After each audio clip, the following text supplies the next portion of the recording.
आप सबका स्वागत है आज के सत्र में, आज के सेमिनार में।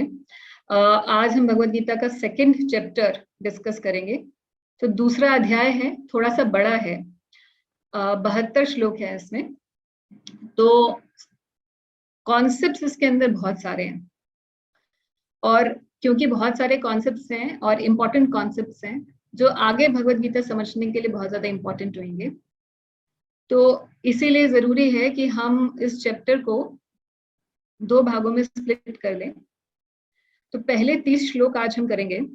अगले सेशन में, यानी कि सेशन नंबर 3 में, हम जो रिमेनिंग श्लोकास हैं चैप्टर 2 के, उनको चैप्टर 3 के साथ मर्ज करके लेंगे। तो आज सिर्फ 30 श्लोक करेंगे और बाकी के जो श्लोक हैं 72 तक, वो हम नेक्स्ट सेशन में करेंगे। Okay, let's start. सबसे पहले, कई लोगों ने पहले पिछला वाला हमारा सेशन अटेंड नहीं किया था, फर्स्ट टाइम ये लोग अटेंड कर रहे हैं। तो first of all, very warm welcome to all of you who are joining for the first time. And just for your information, we are doing one chapter in each of the session. For most of the chapters we will be doing like that. और structure जो है हमारे session का ऐसे रहता है कि पहले हम मंगलाचरण करते हैं, उसके बाद चैप्टर समरी, एसेंशियल टीचिंग्स क्या है चैप्टर में, उस पोर्शन में जो हम पढ़ रहे हैं, फ्रीक्वेंटली आस्क्ड क्वेश्चंस क्या है, और लास्ट में हम Q&A आपसे लेंगे। और एक और बात मैं बताना चाहूंगी, पिछली बार काफी कंफ्यूजन था अटेंडेंस मार्किंग का, तो हमने for the sake of simplicity we are done away with the attendance marking. तो अटेंडेंस मार्क करने का हम नहीं करेंगे, वो हमारे पास ऑटो रिकॉर्ड हो जाएगा। So you will not be doing that individually. आपके जो भी प्रश्न होंगे आप चैट बॉक्स में डाल सकते हैं, और एक एक करके हम आपके questions eight the end of the session हम लेंगे। जो आप में से पार्टिसिपेंट्स सीरियसली इस कोर्स को करना चाहते हैं, तो हमारे पास एक बहुत ही स्ट्रक्चर्ड क्वेश्चन आंसर्स हैं, पूरे क्वेश्चनेयर हैं, और it's my humble suggestion that those who really want to understand Bhagavad Gita very nicely, they must attempt this questionnaire. और क्वेश्चनेयर पोस्ट हो रही है ग्रुप पर ही। अगर आप क्वेश्चनेयर नहीं करते हैं तो आप लिसनर कैटेगरी में भी अपना कंटिन्यू कर सकते हैं। अगर आप क्वेश्चनेयर फुलफिल करेंगे every session for every chapter, then we will give you this certificate from ISS after the completion of the entire 18 weeks. So with this small information, let's begin. Om Namo Bhagavate Vasudevaya. Om Namo Bhagavate Vasudevaya. Om Namo Bhagavate Vasudevaya.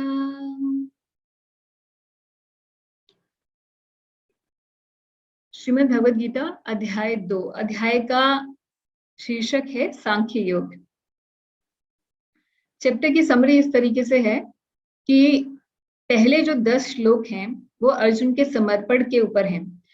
आपने देखा पहले session में कि the problem with Arjun was that when he was about to fight, he saw his own relatives on the other side of the war. और अपने ही परिजनों को देखकर अर्जुन बहुत भाव विभोर हो गए, बहुत मोहित हो गए। और ये जो हुआ, ये भी भगवान की इच्छा से ही हुआ कि अर्जुन की ऐसी स्थिति हुई, ताकि अर्जुन एक पृष्ठभूमि बना सके कृष्ण को आगे इस संवाद को आगे बढ़ाने के लिए। और पिछले चैप्टर का एंड जो था, लास्ट श्लोक ये था कि अर्जुन अपनी स्थिति कृष्ण को बताते हैं, बहुत सारे रीजंस देते हैं, डाउट्स बताते हैं कि why I don't want to fight, what is the reasoning behind it. उन डाउट्स को हमने डिस्कस किया था कि बहुत ही धार्मिक तर्क अर्जुन प्रस्तुत करते हैं युद्ध ना करने के।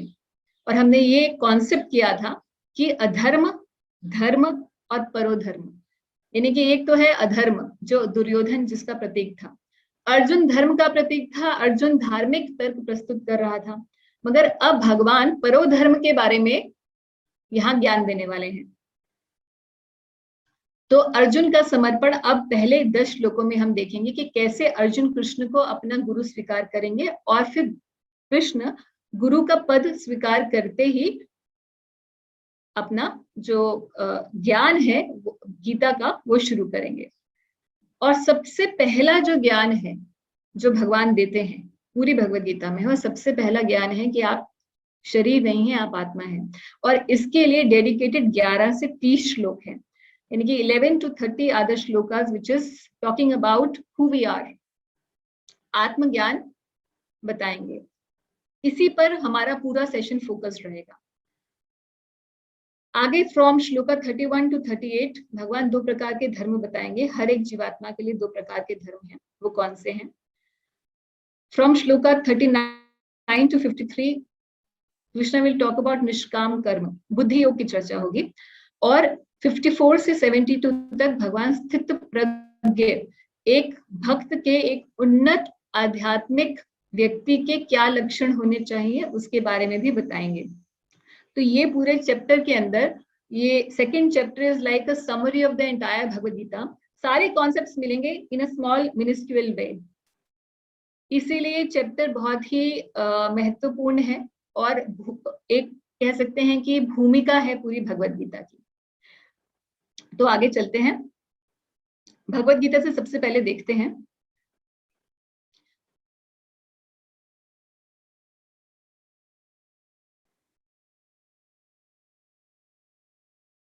सबसे पहला श्लोक। संजय ने कहा, करुणा से व्याप्त शोक युक्त अश्रुपूरित नेत्रों वाले अर्जुन को देखकर मधुसूदन कृष्ण ने ये शब्द कहे। क्योंकि पिछले अध्याय में हमने देखा कृष्ण जो है सारथी बने हुए हैं और अर्जुन अपने तर्क देने के बाद बैठ गए हैं अपने रथ पर और बहुत ही शोक युक्त हैं। अब भगवान यहाँ पर बात करना शुरू कर रहे हैं।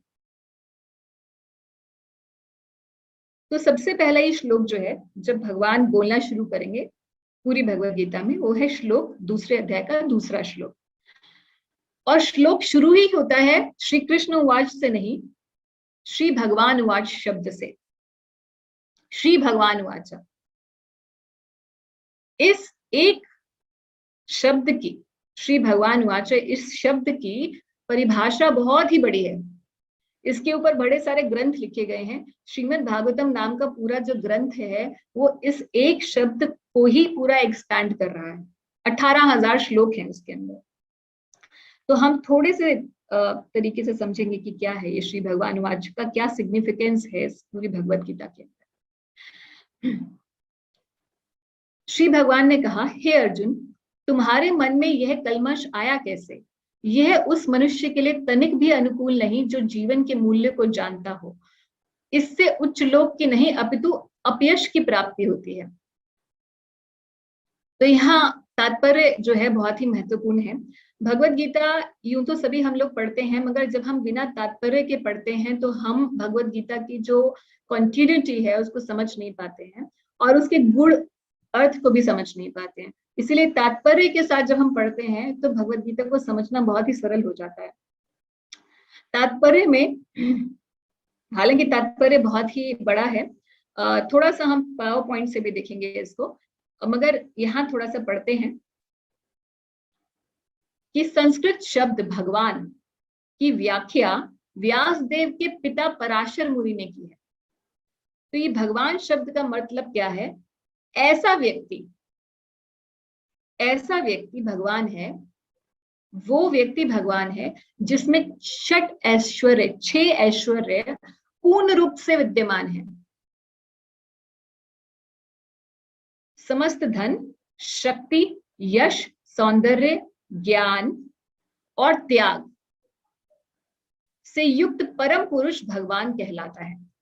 ऐसे अनेक व्यक्ति हैं जो अत्यंत धनी हैं, अत्यंत शक्तिमान हैं, अत्यंत सुंदर है और अत्यंत विख्यात विद्वान तथा विरक्त भी है, किंतु कोई साधिकार यह नहीं कह सकता कि उसके पास सारा धन, शक्ति आदि है। एकमात्र कृष्ण ही ऐसा दावा कर सकते हैं क्योंकि वे भगवान हैं।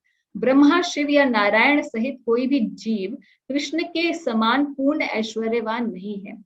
अतः ब्रह्म संहिता में स्वयं ब्रह्मा जी का निर्णय है कि श्री कृष्ण स्वयं भगवान है। पिछली बार हमारे एक लिसनर ने एक प्रश्न पूछा था कि आप ये क्यों कह रहे हैं कि भगवान श्री कृष्ण हैं, और अगर हम भगवान श्री कृष्ण को कहते हैं तो बाकी देवी देवताओं का क्या अस्तित्व फिर रह जाता है? तो उसको आज हम डिस्कस करेंगे। ना तो कोई उनके तुल्य है और ना उनसे बढ़कर। वे आदि स्वामी या भगवान है, गोविंद रूप में जाने जाते हैं और समस्त कारणों के परम कारण है। तो ब्रह्मा जी ब्रह्म संहिता नाम का ये जो ग्रंथ है, इसमें कहते हैं ब्रह्मा जी कि ईश्वर परमा कृष्ण सच्चिदानंद विग्रह अनादिर आदिर गोविंद सर्व कारण कारणम। कि ईश्वर जो है वो परम श्री कृष्ण है, परम ईश्वर कृष्ण है। ऐसे तो बहुत ईश्वर है, जैसे कि महादेव ईश्वर है। ईश्वर शब्द का मतलब जो इसका आधिपत्य होता है, तो ईश्वर है हम सबके ईश्वर हैं। ऐसे बहुत सारे महान व्यक्ति हैं, महान जैसे महादेव हैं या ब्रह्मा जी हैं, ये भी अपने अपने अपने उसमें ईश्वर हैं। मगर परम ईश्वर यानी कि ईश्वरों के भी ईश्वर कौन है? श्री कृष्ण। और उनका विग्रह कैसा है, यानी कि उनका शरीर कैसा है, उनकी बॉडी कैसे? इट इज ट्रांसेंडेंटल, सच्चिदानंद। सच्चिदानंद मतलब सत चित और आनंद से बनी हुई। तो हमारी तरह भौतिक देह नहीं है भगवान की, सत चित आनंद से बनी हुई और अनादि है और हमेशा भी अनादि काल से हैं और आगे भी हमेशा रहने वाले हैं। उनका नाम गोविंद है और वो सभी कारणों के कारण स्वरूप है। तो एक बार हम लोग देखते हैं कि किस तरीके से हम जान सकते हैं भगवान कौन है, या इस शब्द श्री भगवान वाचे इसकी हम थोड़ा सा समझने का प्रयास करेंगे। तो ब्रह्म संहिता का ये श्लोक तो हमने बताया ही आपको कि ईश्वर परमा कृष्ण सच्चिदानंद विग्रह अनादिर आदिर गोविंद सर्व कारण कारण। और भी अनगिनत असंख्य शास्त्रों के अंदर ये बात को स्थापित किया गया है। क्योंकि हम भगवत गीता को स्पेसिफिकली पढ़ रहे हैं, तो हम भगवत गीता को ही अगर देखें, भगवान स्वयं भी इस बात को बोले हैं कि वो ही परम भगवान है।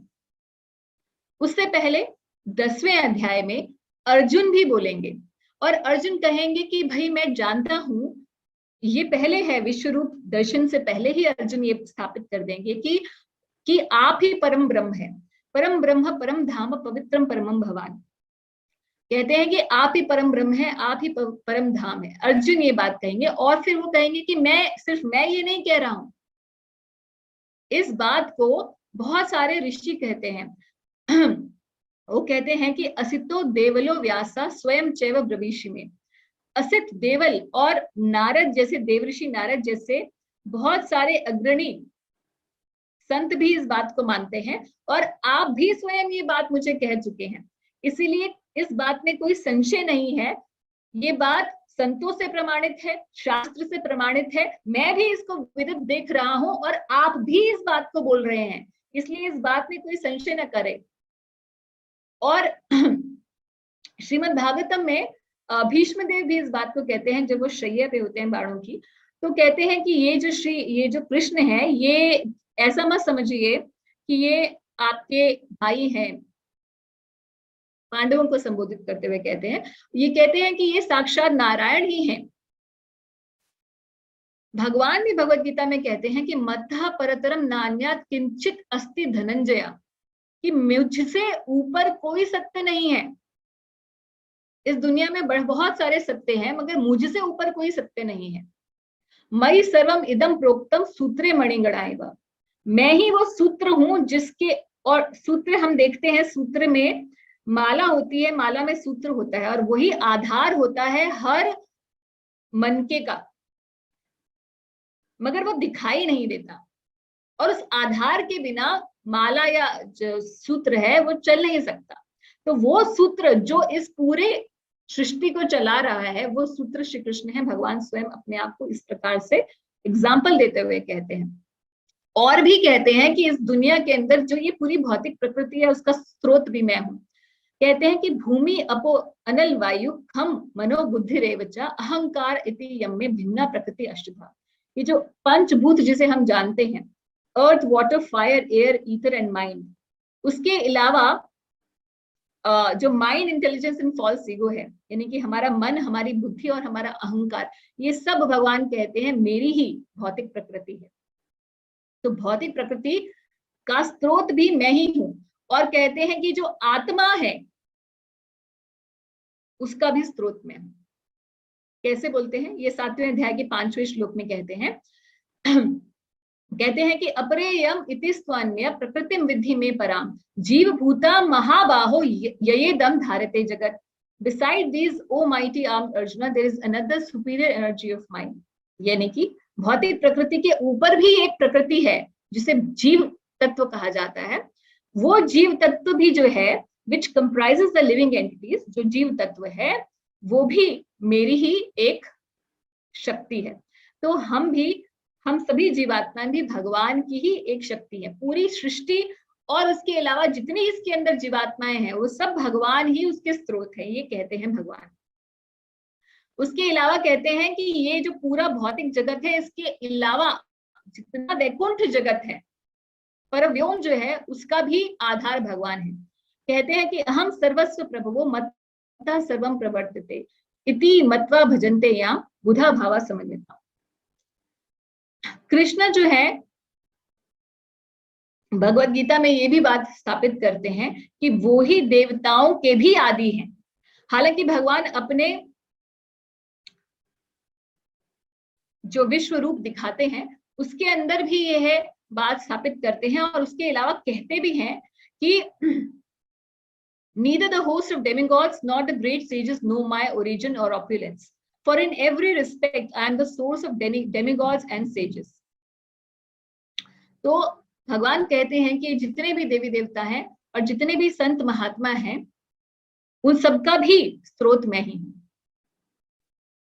तो इस प्रकार हमने कुछ थोड़ा सा श्लोक यहाँ पर उद्धृत किए हैं जिसके द्वारा हम ये समझ सकते हैं कि भगवान श्री कृष्ण हैं। इसके अलावा भगवान के अनंत लीलाएं हैं जिनके द्वारा भगवान ने अपने इस भगवत्ता को प्रदर्शित किया है। उसमें सबसे ज्यादा जनमानस के लिए जो सबसे ज्यादा इंपॉर्टेंट लीला है वो है भगवान के विश्व रूप का प्रकट करना, क्योंकि विश्व रूप प्रकट करके भगवान ने ये स्थापित किया कि वो ही आदि हैं हर प्रकार के देवी देवता के। और कई बार लोग ये भी सोचते हैं कि इस्कॉन क्योंकि कृष्ण भक्ति का प्रचार कर रहा है इसलिए कृष्ण को ही भगवान बता रहा है। कई बार लोगों की बुद्धि ऐसी भी रहती है, मगर ऐसा नहीं है, बिल्कुल ऑपोजिट है इस बात का। क्योंकि भगवान श्री कृष्ण है इसीलिए इस्कॉन इस बात को शास्त्रों के बेसिस पर स्थापित करता है कि भगवान श्री कृष्ण, इसलिए नहीं क्योंकि हम उन्हें अपना स्वामी मानते हैं, अपितु इसलिए क्योंकि वो स्वामी हैं ही। इस बात की क्लैरिटी हमें करनी है। तो अब देखते हैं अर्जुन जो है आगे क्या कहेंगे।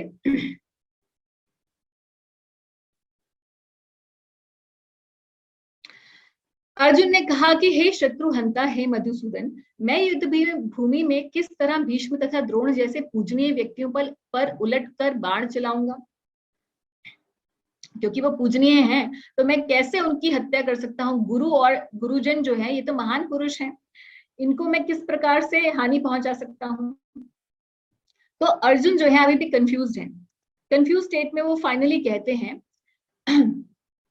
कि कार्पण्य दोषो उपहत स्वभावः प्रच्छामि त्वां धर्म सम्मूढ़ चेतः यश्रेय सन्निश्चितम ब्रूहि तन्मे शिष्यस्ते हम शाधिमाम त्वं प्रपन्नम। ये बहुत ही इंपॉर्टेंट श्लोक है भगवत गीता का, जिसमें अर्जुन जो है शिष्यता स्वीकार कर रहे हैं भगवान श्री कृष्ण की। कह रहे हैं शिष्यस्ते हम शाधिमाम, मैं तुम्हारा शिष्य हूं अब, और अब मुझे उपदेश दीजिए आप कि मेरे लिए क्या सही है। मैं धर्म क्या है और अधर्म क्या है इसमें मैं बहुत कंफ्यूज हो गया हूं। धर्म सम्मूढ़ चेतः, मुझे समझ नहीं आ रहा है कि क्या मुझे करना चाहिए और क्या मुझे नहीं करना चाहिए। तो इसीलिए ये बहुत जरूरी है कि जो भी व्यक्ति आध्यात्मिक विषय में जानना चाहता है, धर्म क्या है अधर्म क्या है इस बात को समझना चाहता है, वो भगवान श्री कृष्ण और उनकी वाणी भगवत गीता की शरण जरूर ग्रहण करे, किसी न किसी आध्यात्मिक गुरु के माध्यम से। अब भगवान कहते हैं आगे, हाँ जी, तो श्लोक नंबर 2.9, संजय ने कहा कि इस प्रकार कहने के बाद शत्रुओं का दमन करने वाला अर्जुन कृष्ण से बोला, हे गोविंद, मैं युद्ध नहीं करूंगा, और चुप हो गया। तो अब अर्जुन का जो पृष्ठभूमि है अब उसने फ्लोर ओपन कर दिया है अर्जुन ने कि अब कृष्ण जो है अपना संवाद सुनाएंगे। और कृष्ण का जो संवाद है, कृष्ण की जो आध्यात्मिक ज्ञान देना शुरू करते हैं, वो भगवान शुरू करते हैं दूसरे अध्याय के 11वें श्लोक से। तो इस सेक्शन के लिए ये जो पहले 10 श्लोक हैं उसमें हमने समझा कि भगवान श्री कृष्ण है, और दूसरी बात शरणागति स्वीकार करना ये बहुत आवश्यक है अगर कोई वास्तव में धर्म अधर्म के भेद को समझना चाहता है। उसके अलावा भी अगर कोई भी स्पिरिचुअल अंडरस्टैंडिंग चाहता है या अपने जो डाउट्स है उन्हें उन अपने कंफ्यूजन्स को मिटाना चाहता है, the surrender to the supreme lord is very very essential. कई बार लोग पूछते हैं जी अब भगवान चाहे कोई भी हो, कृष्ण बोलो चाहे उनको राम बोलो, चाहे उन्हें शिव जी बोलो, चाहे गणेश जी बोलो, चाहे माता दुर्गा बोलो, क्या फर्क पड़ता है? मेरी तो घर गृहस्थी चल रही है, मेरा तो ऑफिस चल रहा है, मेरा तो सब कुछ चल रहा है, मेरे लिए क्या इंपॉर्टेंट है जानना कि भगवान कौन है? अरे कोई भी हो, हमें क्या फर्क पड़ता है, हाथ जोड़ लेंगे हम सबके सामने। मगर बहुत ज्यादा फर्क पड़ता है। फर्क क्यों पड़ता है?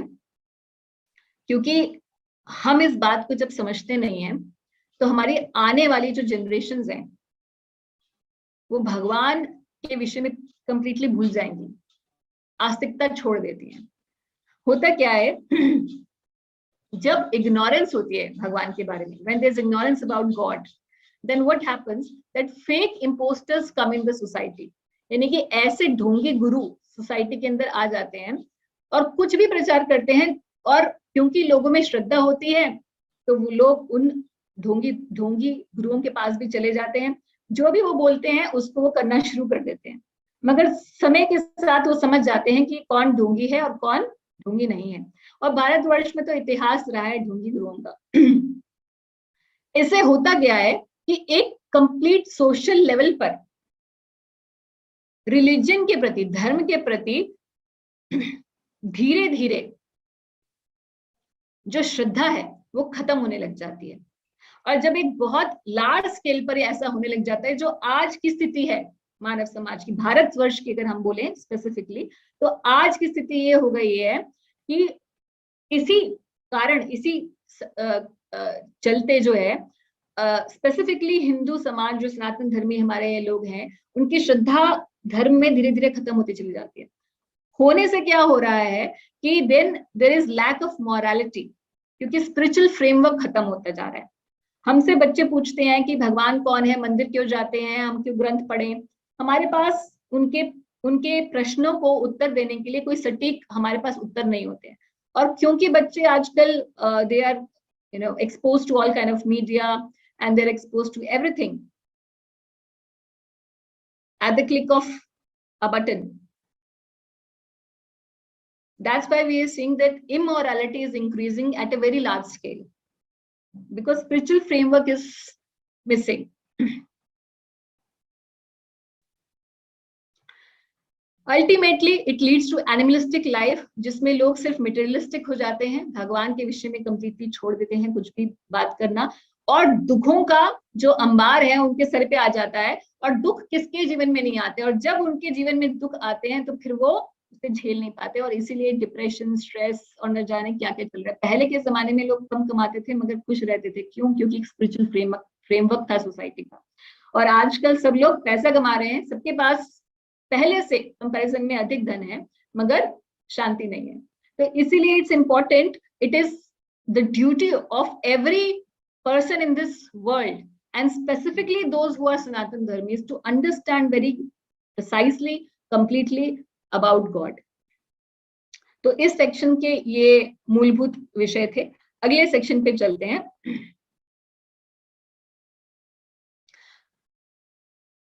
अगला सेक्शन है श्लोक नंबर 11 से 30। ये बहुत ही इंपॉर्टेंट सेक्शन है। आप कहें कि आत्म ज्ञान जो है वो इसी सेक्शन, इन्हीं जो श्लोक हैं, करीबन 20 श्लोक के बनते हैं, इन्हीं 20 श्लोकों के अंदर भगवान ने आत्मा का पूरा ज्ञान डाल दिया है। भगवत गीता से पहले पढ़ेंगे और उसके बाद स्क्रीन पर देखते हैं।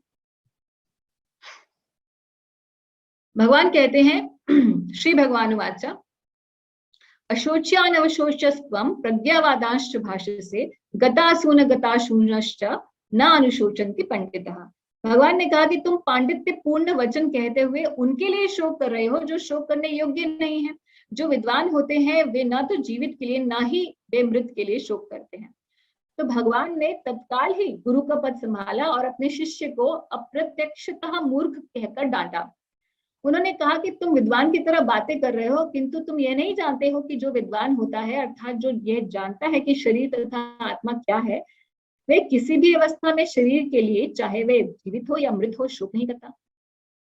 अगले अध्यायों से यह स्पष्ट हो जाएगा कि ज्ञान का अर्थ पदार्थ तथा आत्मा एवं दोनों के नियामक को जानना है। अर्जुन का तर्क था कि राजनीतिक तथा सामाजिक की अपेक्षा धर्म को अधिक महत्व मिलना चाहिए।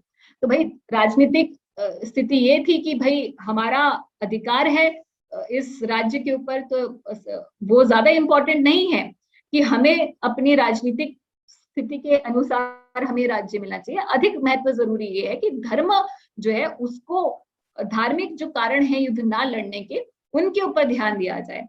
किंतु उसे यह ज्ञात न था कि पदार्थ, आत्मा तथा परमेश्वर का ज्ञान धार्मिक सूत्रों से भी अधिक महत्वपूर्ण है। तो धर्म से भी ऊपर जो परोधर्म है, परोधर्म की जो ज्ञान है वो तब से शुरू होता है जब व्यक्ति ये समझना शुरू करता है कि what is matter, what is spirit and who is God. पदार्थ क्या है, आत्मा क्या है और परमेश्वर क्या है। ये ज्यादा इंपॉर्टेंट है धार्मिक ज्ञान से। क्यों? क्योंकि धर्म जो है वो हमें सिर्फ इस पूरे लौकिक जीवन में कैसे अच्छे से रहना है ये सिखाता है। आप स्त्री हैं, आपका ये धर्म है, आप ये करिए। आप ब्राह्मण हैं, आपका ये धर्म है, उचित आपके लिए ये है, ये करिए। तो सामाजिक व्यवस्था में बहुत अच्छे से रहने के लिए बहुत अच्छा है धर्म का पालन करना। माता पिता की सेवा करिए, बूढ़ों का आदर करिए, जो आपसे नीचे हैं उनको उनकी मदद करिए। These are the codes of morality, so to speak. But the problem with dharma, only dharma, is that it keeps you in the material world. मोक्ष नहीं प्राप्त हो सकता।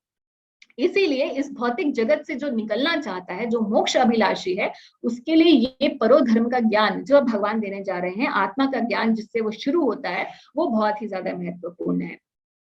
आगे कहते हैं कि न त्विवाहं जातु नासम न त्वं नेमे जनाधिपः न चैव न भविष्यामः सर्वे वयामतः परम।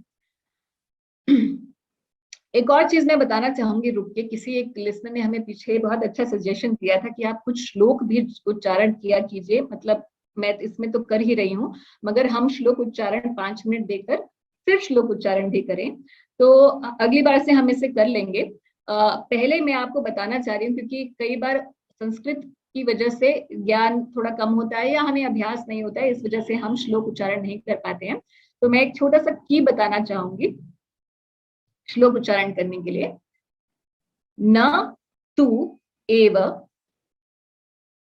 जातु न आसम। तो इस प्रकार से यहाँ पहले लिखा हुआ है संस्कृत का शब्द फिर उसका मतलब, संस्कृत का शब्द फिर उसका मतलब। तो ये संधि विच्छेद करके लिखा हुआ है। जो लोग पूरा श्लोक से नहीं पढ़ पाए, जैसे यहाँ से नहीं पढ़ पाए, वो बहुत सरलता से यहाँ से संधि विच्छेद को पढ़ लेंगे तो आराम से वो श्लोक पढ़ पाएंगे। तो अगली बार से हम संधि विच्छेद के साथ जो है श्लोक भी स्क्रीन पे कर देंगे और 5 मिनट हम जब सेशन शुरू करेंगे तो 5 minutes we will do shloka recitation. सारे नहीं कर पाएंगे क्योंकि श्लोक तो बहुत होते हैं, तो जो इंपॉर्टेंट श्लोक उस चैप्टर के होंगे उनको हम कर लेंगे, 5, 7, 6 जितने भी श्लोक हम कर पाएंगे। तो भगवान कहते हैं कि ऐसा कभी नहीं हुआ कि मैं ना रहा हूं या तुम ना रहे हो अथवा ये समस्त राजा ना रहे हो, और ना ऐसा है कि भविष्य में हम लोग नहीं रहेंगे। तो भगवान ने यहाँ स्थापित कर दिया इस बात को कि जो आत्मा है वो अमर है, अजर है। तुम ये समझ रहे हो कि इन राजाओं को तुम मार दोगे या हम मर जाएंगे, ऐसा कभी नहीं होने वाला। क्यों? भगवान कहते हैं हमेशा से मैं भी था, तुम भी थे, और ये राजा जितने खड़े हैं योद्धा वो भी थे, और हमेशा भविष्य में हम रहेंगे। तो कृष्ण यहाँ पे बता रहे हैं 2 प्रिंसिपल्स। पहली बात कि the soul, the spirit soul is eternal, आत्मा शाश्वत है। दूसरी बात, आत्मा एक व्यक्ति, तो कई बार लोग ऐसे सोचते हैं कि मोक्ष, सनातन धर्मियों में ऐसा विचार है कुछ लोगों का कि मोक्ष प्राप्ति के बाद आत्मा जो है परमात्मा में मिल जाती है और उसका अस्तित्व खत्म हो जाता है, कुछ शून्य हो जाता है। ये शून्यवाद या भगवान इसी श्लोक से कह रहे हैं कि मैं भी रहूंगा, तुम भी रहोगे, वो भी रहेंगे, और हमेशा से थे और हमेशा रहेंगे। यानी कि individuality of soul is an eternal principle and that can not be done away with even at liberation. भगवान यहाँ स्पष्ट कहते हैं कि स्वयं अर्जुन तथा युद्ध भूमि में एकत्र सारे राजा शाश्वत प्राणी हैं और इन जीवों की बद्ध तथा मुक्त अवस्थाओं में भगवान ही उनके एकमात्र पालक हैं। भगवान परम पुरुष हैं तथा भगवान का चिर संगी अर्जुन वहां पर एकत्र सारे राजागण शाश्वत पुरुष हैं। तो शाश्वत व्यक्ति है। तो हम ये तो लोग जानते हैं सनातन धर्मी की हम एक शाश्वत आत्मा है, मगर हम कई लोग ये नहीं जानते कि शाश्वत रूप से हमारा एक अस्तित्व बना रहता है। आगे बताते हैं आत्मा के बारे में। ये श्लोक बड़ा महत्वपूर्ण है। दूसरा, ये सारे ही श्लोक जितने भी 30 तक हैं बहुत ही महत्वपूर्ण श्लोक हैं भगवद गीता के। और एक एक श्लोक जो है बड़े बड़े प्रिंसिपल्स को बता रहा है। ये श्लोक दूसरे अध्याय का जो 13वां है, ये रीइंकारनेशन के प्रिंसिपल को बताता है। इससे पहला हमने जो किया वो बताता है कि soul is a individual and soul is eternal.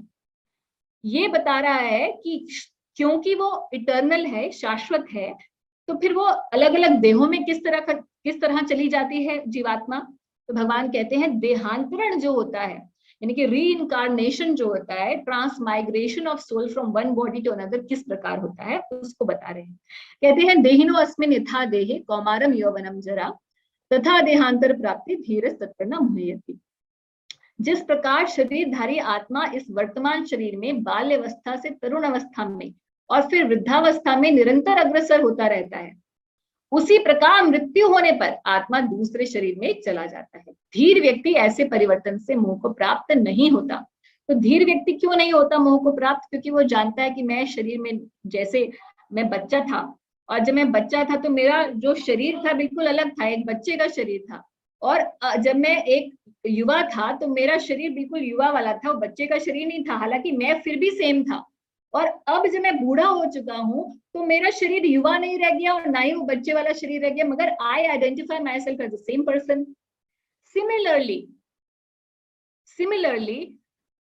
I will leave this body and I will go to some other body. जैसे इसी देह के अंदर भी तो हमारा एक अलग अलग देह हमें मिलती चली जा रही है। पहले बच्चे की देह मिली थी, फिर हम बड़े हो गए तो तरुण अवस्था वाली देह मिल गई। इसी जीवन में हम देखते हैं कि हमारी अलग अलग देह होती चली जा रही है। तो फिर इस बात को समझने में कोई हमसे it's a common sense principle कि इस शरीर के बाद अब फिर दूसरा शरीर मिल जाएगा और वो शरीर, इस शरीर से जब दूसरा शरीर मिलेगा तो उस अवस्था को सिर्फ मृत्यु कहते हैं। तो मृत्यु का अर्थ केवल शरीर का परिवर्तन है और कुछ नहीं। मैं तो मरने वाला हूं नहीं। इस बात को समझने वाला व्यक्ति धीर कहलाता है और वो व्यक्ति मोह को प्राप्त नहीं होता। अब ठीक है, हमने ये जान तो लिया, मगर इस बात से फिर हम सीखें क्या इससे हमें बेनिफिट है इस बात को जानने से कि मैं शरीर नहीं हूं, मैं आत्मा हूं और मेरी मृत्यु कभी नहीं होगी। इस बात को जानने से मेरा क्या फायदा? अगले श्लोक में बताते हैं। कहते हैं मात्रा स्पर्शास्तु कौन्तेय शीतोष्ण सुख दुखदा आगामे आपायनो नित्य तास्तिक्षस्व भारत। कहते हैं कि ये जो शीत है और उष्ण है, इनकी गर्मी सर्दी जिस प्रकार से आती है, बिना बताए आती है तो हमें झेलनी पड़ती है। चाहे एसी चलाते हैं, स्वेटर पहनते हैं, कुछ भी करते हैं, we just tolerate the season and we have no control over the season, it comes on its own. Similarly ये जो सुख और दुख है हमारे कर्मों के द्वारा आते रहेंगे, और क्योंकि हमें शरीर नहीं है, शरीर से संबंधित जितने भी कर्म हैं उनके द्वारा सुख और दुख उत्पन्न होते हैं, बिल्कुल वैसे ही जैसे कि शीत और उष्ण उत्पन्न होता है इस भौतिक प्रकृति में। इसीलिए जो व्यक्ति समझदार है, जो धीर है, जैसे भगवान ने 13वें में कहा, 13वें श्लोक में, जो धीर व्यक्ति है वो समझता है कि सुख दुख जो है आएंगे, इस भौतिक शरीर का नेचर है उसका कि सुख और दुख उसमें लगा ही रहेगा। इसीलिए अपने आप को शरीर से पृथक जो मानता है वो व्यक्ति बड़े आराम से सब सुख और दुख को टॉलरेट कर सकता है। तो ये बड़ी इंपॉर्टेंट बात है कि हम सबके जीवन में सुख दुख लगा रहता है। जब सुख आता है तो हम बड़े ही खुश हो जाते हैं, और जब दुख आता है तो बिल्कुल हम डिप्रेशन में चले जाते हैं। क्यों? क्योंकि we are identifying with this body. The day we stop identifying with the body and we understand that I am not this body, and all these pleasure or pains, they are part of this body, not me. I have nothing to do with them. That is the day then we will get to the point which is called Atma Sakshatkar. उसके बाद कोई दुख नहीं। तो यहाँ भगवान कहते हैं कि जब तक व्यक्ति इस बात को समझ जाएगा कि देह वो देह नहीं है, वो देही है, जब वो ये बात को समझ जाएगा तो सुख दुख को बड़े आराम से टॉलरेट कर पाएगा। और जब तक हम ये नहीं समझते तब तक भी ये ज्ञान हमें सुख और दुख को टॉलरेट करने में बहुत मदद करेगा। तो एक बार श्रील प्रभुपाद जो इस्कॉन की फाउंडर आचार्य हैं, वो वेस्ट में प्रचार कर रहे थे, तो एक लेक्चर में बता रहे थे कि you are not this body. एक बड़ी मोटी सी महिला थी, वो आई और बड़े आदर से बोलती हैं कि महाराज मैं तो बड़ी कृतार्थ हो गई, आपने ये बता दिया कि I am not this body, because I was identifying with the body and I was so much in problem. तो हमारी जितनी भी प्रॉब्लम्स हैं, हमारी जितनी भी भौतिक प्रॉब्लम्स हैं, चाहे कोई भी क्यों ना हो, तो इसी बात पर है कि मेरा शरीर का क्या होगा, मेरे शरीर का निर्वाह कैसे होगा, और मेरे घर के अंदर जो बाकी लोग हैं उनके शरीर का निर्वाह कैसे होगा। तो इस बात को ये श्लोक कहता है कि हे कुंती पुत्र, सुख तथा दुख का क्षणिक उदय तथा कालक्रम में उनका अंतर्धान होना सर्दी तथा गर्मी के ऋतुओं के आने जाने के समान है। हे भरतवंशी, वे इंद्रिय बोध से उत्पन्न होते हैं। कैसे उत्पन्न होते हैं? इंद्रिय बोध, हमारी सेंसेस से हम परसीव करते हैं कि बहुत गर्मी है या सर्दी है, इंद्रिय बोध से उत्पन्न होते हैं। मगर ना तो हम ये शरीर है और ना ही हम इस शरीर के अंदर जो इंद्रियां हैं वो भी नहीं है। और मनुष्य को चाहिए, मगर जब तक हम इस शरीर में हैं तब तक क्या करें? मनुष्य को चाहिए कि वो अविचल भाव से उनको सहन करना सीखे। कैसे सहन करे? इस ज्ञान से कि मैं ये शरीर नहीं हूं और शरीर से ही सब दुख उत्पन्न हो रहा है, सुख उत्पन्न हो रहा है। ऐसा करने से लाभ क्या होगा? तो अगले श्लोक में बताते हैं। कहते हैं कि हे पुरुष श्रेष्ठ अर्जुन, जो पुरुष सुख तथा दुख में विचलित नहीं होता और इन दोनों में संभाव रखता है, वह निश्चित रूप से मुक्ति के योग्य है। तो उसे मुक्ति प्राप्त होती है। संभाव रखने वाले को, संभाव रख कौन सकता है? संभाव वही रख सकता है जिसने ये भगवत गीता का ज्ञान पढ़ा होगा, जिसने उसको आत्मसात किया है, जो इसको अपने जीवन में ढालता है, वही संभाव रख सकता है, और कोई संभाव रख नहीं सकता। क्योंकि इस दुनिया में बहुत सारे लोग हैं, विल पावर के बेसिस पे दे ट्राई कि I will not get disturb, I will not be depressed, but everything fails at the end unless and until we are backed by spiritual strength. तो यहाँ भगवान ने इसका ये भी बता दिया कि इस ज्ञान का फायदा क्या है। जो व्यक्ति आत्म साक्षात्कार की उच्च अवस्था प्राप्त करने के लिए दृढ़ प्रतिज्ञ है और सुख तथा दुखों के प्रहारों को संभाव से सहन करता है, वह निश्चय ही मुक्ति के योग्य बन जाता है। तो बहुत बड़ा लाभ है। एक तो ये लाभ कि इस जन्म में सुख दुख का अनुभव नहीं होगा, बहुत ज्यादा विचलित नहीं होंगे, पूरा जीवन तो सुख दुख में विचलित होते हुए इसी प्रॉब्लम में निकल जाता है। और दूसरा लाभ, इस शरीर खत्म होने के बाद मुक्ति भी प्राप्त होने वाली है। तो लाभ ही लाभ है इस आत्मज्ञान में। आगे कहते हैं कि ये आत्मा क्या है, इसके विषय में आप बताना शुरू करते हैं। कहते हैं कि ऐसे भगवान ने ये नहीं कहा कि आत्मा के कोई स्पेसिफिकेशन नहीं बताए, मगर लक्षण बताए हैं। पहला लक्षण सबसे ये है that it is the source of consciousness. तो ये श्लोक जो 2.17 है, this talks about the fact that consciousness is the symptom of soul. Soul is there in a body and that is why we are conscious. आजकल बहुत सारे जो science है वो इस बात में लगी हुई है जानने के लिए कि किस प्रकार से कॉन्शियसनेस का स्रोत क्या है, क्या ब्रेन ये कॉन्शियसनेस का स्रोत है, ये माइंड है, क्या है, क्योंकि वो आत्मा को तो जानते नहीं है and they trying to make conscious machines. तो यहाँ भगवान कॉन्शियसनेस का स्रोत बता रहे हैं। क्या कहते हैं कि जो सारे शरीर में व्याप्त है उसे ही तुम अविनाशी समझो। तो जो सारे शरीर में व्याप्त है वो क्या है? चेतना, यानी कि कॉन्शियसनेस। उसी को तुम अविनाशी समझो, मतलब वही आत्मा है। उस अव्यय आत्मा को नष्ट करने में कोई भी समर्थ नहीं है। तो consciousness is backed by, it is the source of consciousness is the spirit soul. यहाँ श्रील प्रभुपाद तात्पर्य में बताते हैं कि इस आत्मा का साइज क्या है, जो भगवत गीता के अंदर नहीं बताया गया, मगर यहाँ पर श्वेताश्वतर उपनिषद से इस बात को उद्धृत करते हुए कहते हैं कि आत्मा का एक इंडिकेटिव साइज है।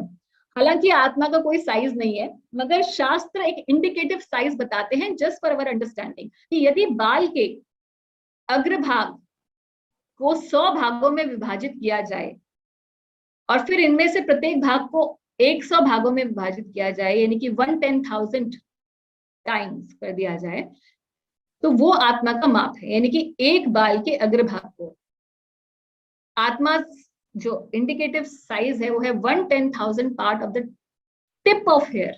जो टिप है ऑफ हेयर उसका 110,000 पार्ट अगर कर दिया जाए, that is the indicative size of the atma in it's देह स्वरूप। यानी कि जब देही जो आत्मा है वो देह के अंदर बद्ध है, बद्ध अवस्था में ये उसका साइज रहता है। तो ये एक जस्ट नॉलेज के लिए एक बात बताई गई है। आगे भगवान बताते हैं आत्मा के बारे में कि अविनाशी, अप्रमेय तथा शाश्वत जीव के भौतिक शरीर का अंत अवश्यम भावी है, अतः हे भरतवंशी युद्ध करो। ये जो अविनाशी है आत्मा, इसके भौतिक शरीर का अंत तो होने ही वाला है। तो आज नहीं तो कल तुम्हारे जो गुरुजन हैं वो मरेंगे ही मरेंगे, तुम्हारे बाणों से नहीं मरेंगे तो वैसे भी मरेंगे। तो तुम अपने क्षत्रिय धर्म का पालन करने में क्यों विमुख हो रहे हो?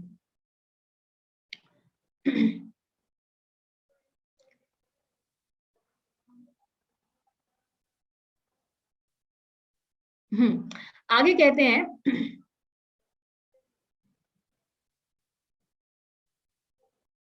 हाँ, ये श्लोक भी बहुत ही सबने सुना हुआ है, बहुत ही इंपॉर्टेंट श्लोक है। वासान से जीर्णानि यथा विहाय। तो कहते हैं एक एग्जाम्पल लेके अर्जुन को समझा रहे हैं, जिस प्रकार मनुष्य पुराने वस्त्रों को त्याग कर नए वस्त्र धारण करता है, उसी प्रकार आत्मा पुराने तथा व्यर्थ के शरीरों को त्याग कर नवीन भौतिक शरीर धारण करती है।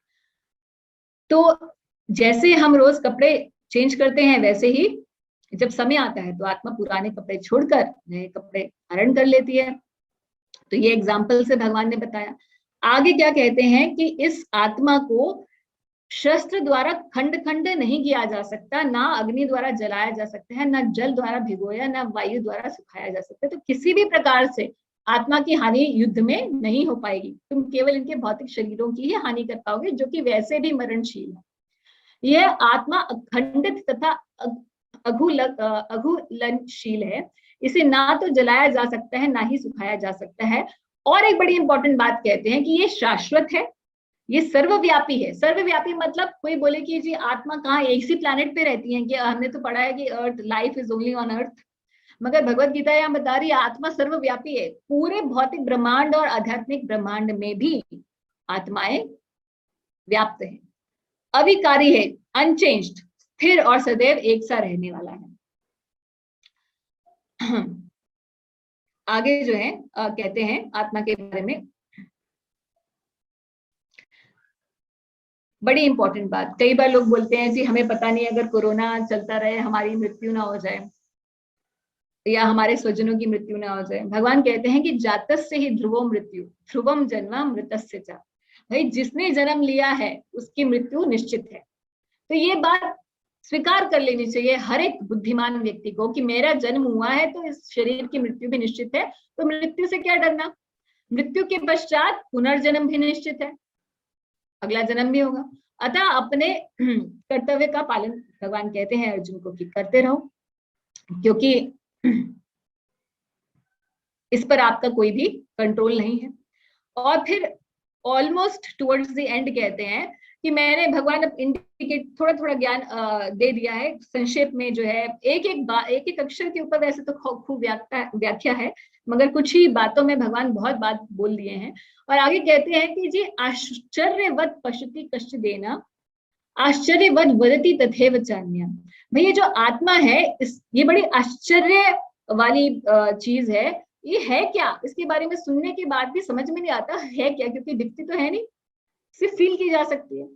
तो कोई आत्मा को आश्चर्य से देखता है और कोई इसे आश्चर्य की तरह बताता है कि बड़ी आश्चर्य की बात है कि हम शरीर नहीं है, हम तो रोज अपने आप को मिरर में देखते हैं और हम तो ये जानते हैं कि I am a girl, I am a women, I am educated, I am tall, I am thin, I am fat.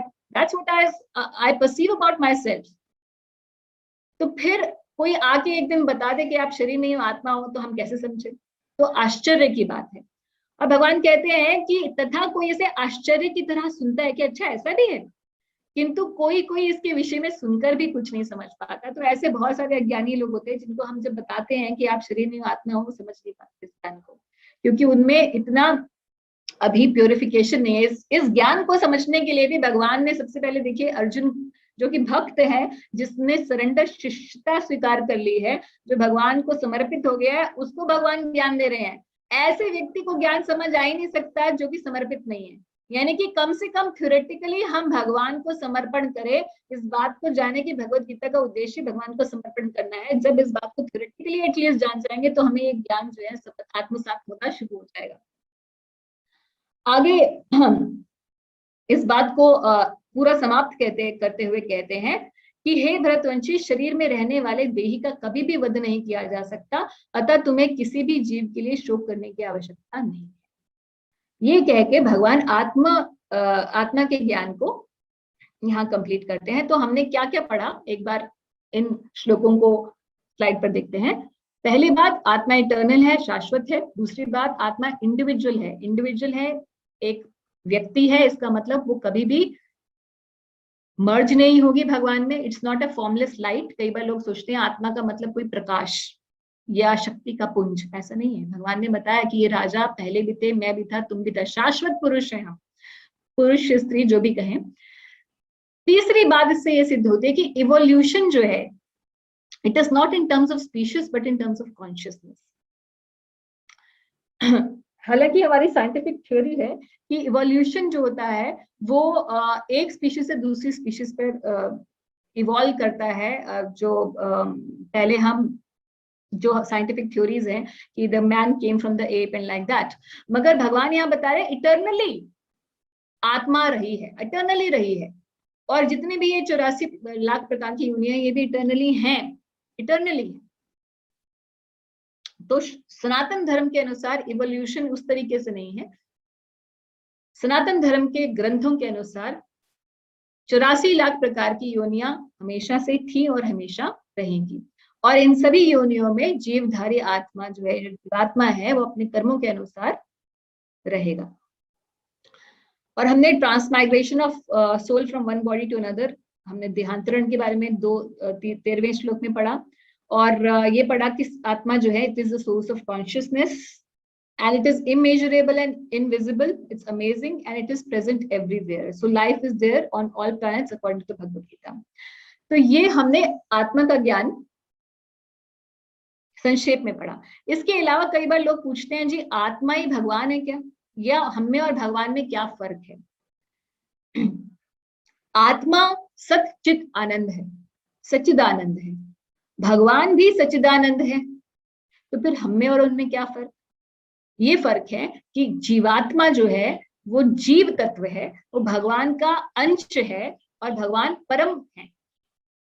जीवात्मा अणु है, हालांकि वो सच्चिदानंद है, मगर उसकी जो it is same in quality but it is very very hugely different in quantity.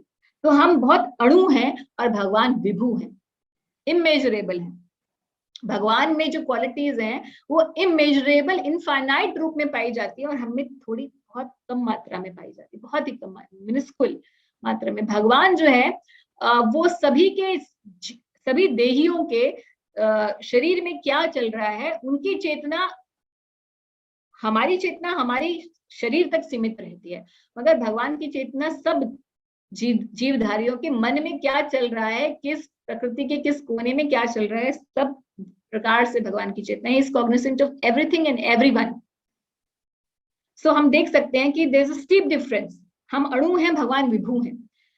और मूलभूत बात यह है कि जीवात्मा क्योंकि भगवान का अंश है, इसीलिए वो भगवान की सेवक के रूप में है, और भगवान उसके इटर्नल लविंग मास्टर है। यानी कि भक्त और भगवान का संबंध, प्रेम संबंध हमेशा है, और यही हमारा शाश्वत स्वरूप है भगवद गीता के अनुसार। So we are one in quality with God but different in quantity, and our salvation depends on the acceptance of this reality. ये तो हमने भगवद गीता से पढ़ा कि क्या आत्मज्ञान क्या होता है। एसेंशियल टीचिंग्स जो हमने इस स्पेसिफिक सेक्शन में पढ़ी हैं,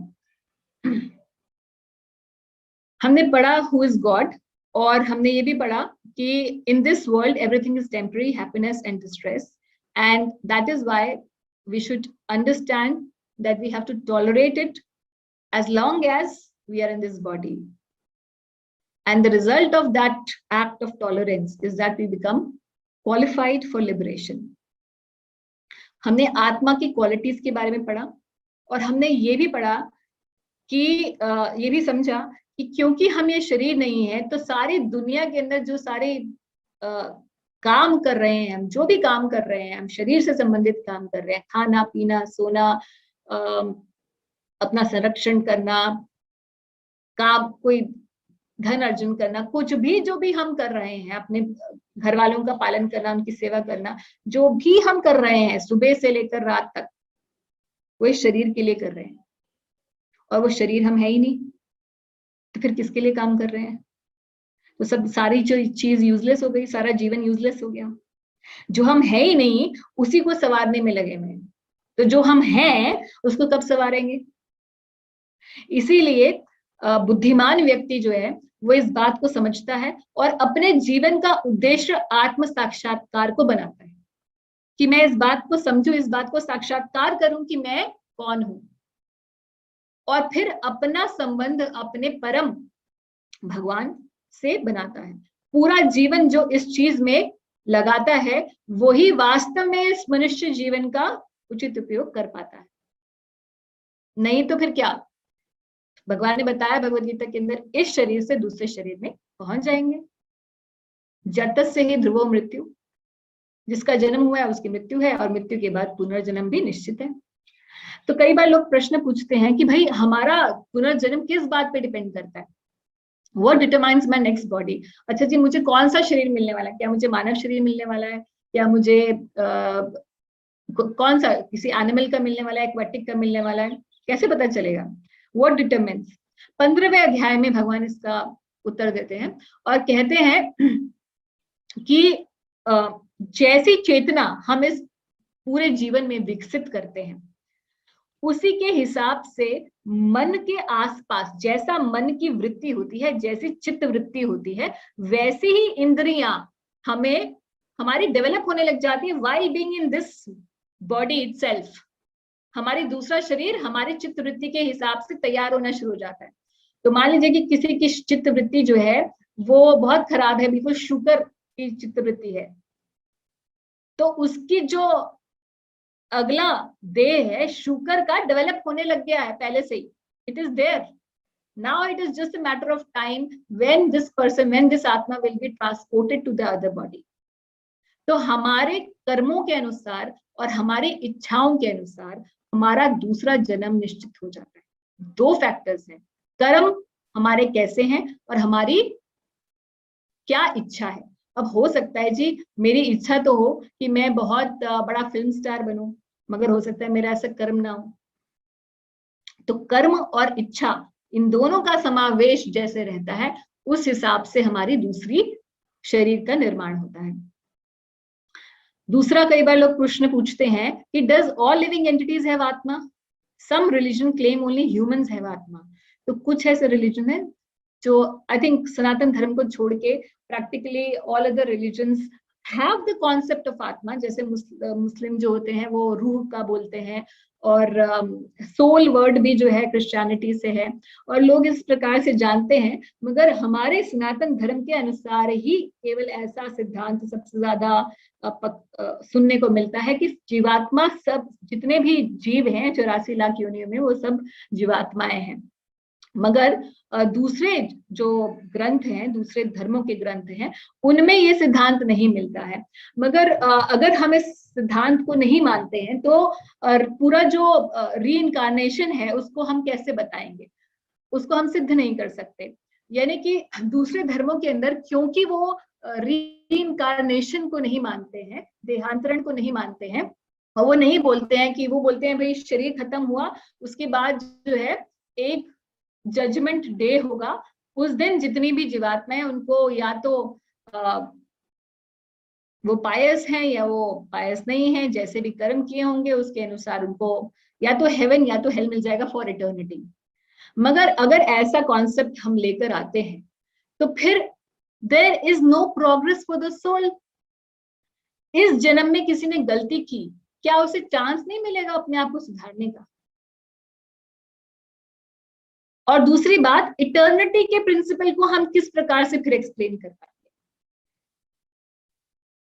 तो इसीलिए अगर हम इन बातों को बहुत अच्छे से समझते हैं तो हम इस बात को समझ पाएंगे कि आत्मा केवल, और दूसरी बात भगवान भगवद गीता में ये कहे हैं कि चेतना आत्मा का असली पहचान है। कोई शरीर चेतन है इसका मतलब उसमें आत्मा है, मृत शरीर चेतन नहीं है, क्यों? क्योंकि उसमें आत्मा नहीं है।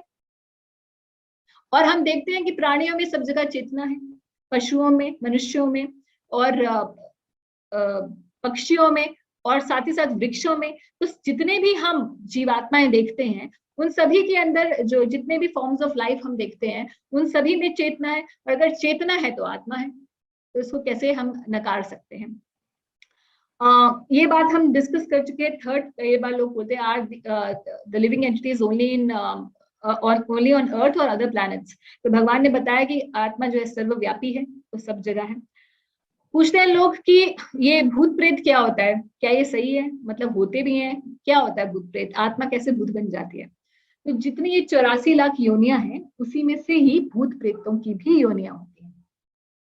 ये योनियां ऐसे लोगों को मिलती हैं जो बहुत घोर काम कर डालते हैं, स्पेसिफिकली जो अपने आत्महत्या करते हैं। ऐसे लोगों को तो फॉर श्योर उन्हें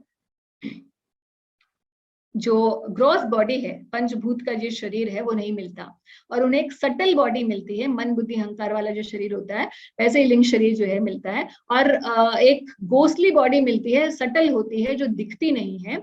और क्योंकि हमें जो ये पंचभौतिक शरीर है वो तो हमें दिखाई देता है, उनकी सटल बॉडी दिखाई नहीं देती है, मगर वो भी प्राणी है, वो भी जीवात्मा ही है, मगर उनके पास कुछ स्पेसिफिक जो है पावर्स होती हैं, so they are able to, so that they can navigate in this material world.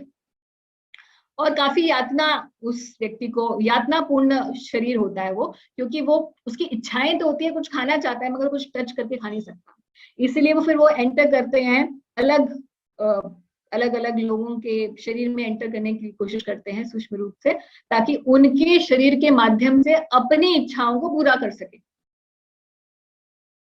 तो ये आत्माएं ही होती हैं जिनको गोस्ट शरीर, गोस्ट का शरीर मिलता है, या गोस्टली बॉडी कहते हैं। लोग पूछते हैं what is mind, where is it in the body? पहली बात तो जो साइंस, जो वेस्टर्न व्यू है, वो सोल का व्यू वो लोग मानते नहीं है, या पूरी समझ नहीं है उनको, क्योंकि सनातन धर्म में तो क्लियर है, तो ज्यादातर सनातन धर्मी इस बात को जानते ही हैं, मगर उनके धर्म ग्रंथों में ये चीज नहीं है, इसीलिए वो कई बार सोल को ही माइंड बोलते हैं, तो they interchangeably use these words. But ये जो माइंड है ये भी भौतिक है, जो आत्मा है वो आध्यात्मिक है, आध्यात्मिक यानी कि भगवान का अंश।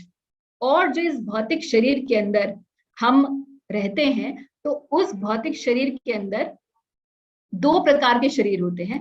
पहला तो ये पंचभूत का शरीर, यानी कि जो हमें दिखाई देता है, उसके अंदर एक सटल बॉडी जो मन बुद्धि अहंकार की होती है, सटल बॉडी एक से दूसरे शरीर में हमें लेके चली जाती है। हमारा ये जो ग्रॉस बॉडी वाला शरीर होता है मृत्यु पे खत्म हो जाता है, मगर जो सटल बॉडी वाला शरीर है मृत्यु पे खत्म नहीं होता। यही मन बुद्धि अहंकार हमें के अंदर बधी हुई जो आत्मा होती है वो एक से दूसरे शरीर में, एक से दूसरे भौतिक शरीर में पहुंच जाती है, ग्रॉस बॉडी में पहुंच जाती है, और subtle body remains the same.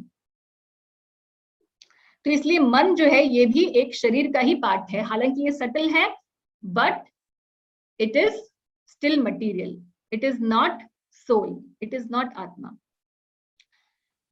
फिर लोग पूछते हैं कि how can I scientifically understand the existence of atma? कैसे हम समझ सकते हैं आत्मा के विषय में साइंटिफिकली? तो देखिए, सबसे पहली बात तो यही है, भगवान जैसे भगवद गीता के अंदर बोले, हमने श्लोक पढ़ा कि आश्चर्यवत पश्यति कश्चिदेन। भाई लोग आश्चर्य से देखते हैं होता क्या है ये, तो क्यों आश्चर्य से देखते हैं? क्योंकि भौतिक दृष्टि से वो दिखाई नहीं देती। तो साइंस में वही चीज प्रूव हो सकती है जो हम प्रूव कर सके, उसी को मानते हैं। मगर फिर भी कोई कुछ ऐसे तरीके हैं जिनके द्वारा हम समझ सकते हैं आत्मा के विषय में।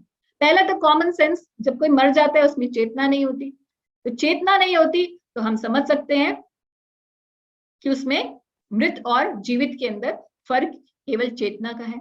दूसरी बात, नियर डेथ एक्सपीरियंसेस। तो हाँ, ये नियर डेथ एक्सपीरियंसेस क्या होते हैं? हमने यहाँ पे 6 लिस्ट किए हैं with that 6 ways in which we can understand who I am. Common sense, consciousness, near death experience, precocious children, people with mental problems, especially phobia and past life memories। तो इन चीजों के ऊपर बहुत रिसर्च हो रहा है, और ज्यादातर रिसर्चर्स इंडियंस नहीं है, बाहर के लोग हैं जो नियर डेथ एक्सपीरियंस या past life memories, reincarnation cases को स्टडी करते हैं। And they have found proofs that if we will not accept the concept that we are not this body, then we cannot prove what is being shown through the experiences of people। तो near death experience या out of body experience वो होता है जिसमें व्यक्ति जो है ऐसी सिचुएशन में होता है। जनरली ये एक्सपीरियंसेस उन लोगों के केसेस में होते हैं जो मेडिकली ऐसी सिचुएशन में पहुंच चुके होते हैं that they are absolutely near the death, किसी कार्डियक अरेस्ट में है या किसी ऐसी स्थिति में है। तो ऐसी स्थिति में जीवात्मा अपने ही शरीर से बाहर निकल जाती है और वो देख पाती है कि क्या क्या शरीर के साथ हो रहा है, कौन आकर रो रहा है, कौन आके क्या कर रहा है शरीर के साथ। मगर क्योंकि उसका समय निर्धारित नहीं हुआ होता अभी जाने का, इसीलिए वो देखकर वापस फिर चेतना बॉडी के अंदर आ जाती है। तो इसको नियर डेथ एक्सपीरियंस कहा जाता है। तो ये नियर डेथ एक्सपीरियंसेस के ऊपर बहुत सारी रिसर्च है। एक वेबसाइट है जिसका लिंक हमने यहाँ दिखा रखा है, NCBI वाली जो ये वेबसाइट है, ये NCBI की जो वेबसाइट है, this is national centre for biotechnological information. It is part of the United state national library of medicine, a branch of the national institute of health. तो अमेरिकन वेबसाइट है। इसमें basically इन लोगों ने क्या किया है कि जितने भी नियर डेथ एक्सपीरियंसेस हैं वो रिपोर्टेड एंड वेरीफाइड जो केसेस हैं वो इन्होंने इस वेबसाइट के ऊपर डाले हुए हैं। इनके ये बताते हैं कि नियर डेथ एक्सपीरियंसेस में एक 16 क्वेश्चंस का स्केल होता है और उस स्केल से डिस्टिंग्विश करते हैं कि whether it's a genuine near death experience being reported और somebody is making a fake claim. 3700 near death experiences post हो रखे हैं इस वेबसाइट पे, जिसमें लोगों ने अपने एक्सपीरियंसेस शेयर कर रखे हैं। और मजे की बात यह है कि कई ऐसे आउट ऑफ बॉडी एक्सपीरियंसेस जो लोगों ने बताए हैं, जब वो अपने शरीर से बाहर जाके अपनी ही शरीर को देख पा रहे हैं और बाकी भी सब चीजों को देख पा रहे हैं, ऐसे एक्सपीरियंसेस ब्लाइंड लोगों ने भी, some blind participants have also undergone through near death experiences and they have shared the experience of seeing things while they were not able to see when they were in the body। तो ये near death experience के ऊपर doctor Michael सेबॉम जो है, ये cardiologist हैं, इन्होंने इसके ऊपर बहुत रिसर्च किया है। एक स्पेसिफिक केस जो है, इसको आप विकिपीडिया पे पढ़ सकते हैं इसके बारे में, और यूट्यूब पे भी देख सकते हैं, डॉक्टर माइकल सेबॉम, और या फिर आप ये जो लिंक हमारी साइट पे हमारे स्लाइड पर दिख रहा है उसे आप देख सकते हैं। पैम रेनॉल्ड केस, ये बहुत ही एक, हालांकि बहुत सारे केसेस है मगर this is a very classic case. इसमें हुआ क्या कि जो पैम रेनॉल्ड थी, पैमला रेनॉल्ड एक सिंगर है, कैनेडियन सिंगर, और उनका एक ऑपरेशन हुआ, उस ऑपरेशन में उनके पूरे ब्रेन को ऑलमोस्ट फॉर जो है फॉर 7 आवर्स ब्रेन डेड करना था। कैसे? पढ़ते हैं, operated by doctor Robert for removing a large tumour at the base of the brain stem. During this procedure, also known as standstill operation, Reynolds' body temperature was lowered to 10 degrees Celsius, and her breathing and heartbeat stopped, and the blood was drained from her head. The brain was, for artificially, it was made dead for some time. Her eyes were closed with tapes, and small earplugs with speakers were placed in her ears. These speakers emitted audible clicks, which were used to check the function of brain stem to ensure that she had a flat EEG. और a non-responsive brain for 7 hours. तो कई बार लोग बोलते हैं brain is a source of consciousness, मगर this is a classic case wherein brain was also not responsive. It was almost dead brain. So clinically she was dead for 7 hours. But still this person, Pam, she went out of her body and explained to the surgeons after the surgery was over. She came back in her body and explained to the surgeon what they were doing, what they were talking while the surgery was being conducted. तो ऐसे near death experiences में patient वापस से body में आता है और पूरे एक्सप्लेन करता है जो भी उसने देखा होता है. तो आप पढ़ के या सुन के या वीडियोस को एक्सपीरियंसेस जो लोगों ने शेयर किए हैं हैरान हो जाएंगे कि कितने वाइड स्केल पर इस दुनिया में ये एक्सपीरियंसेस हो रहे हैं लोगों के साथ.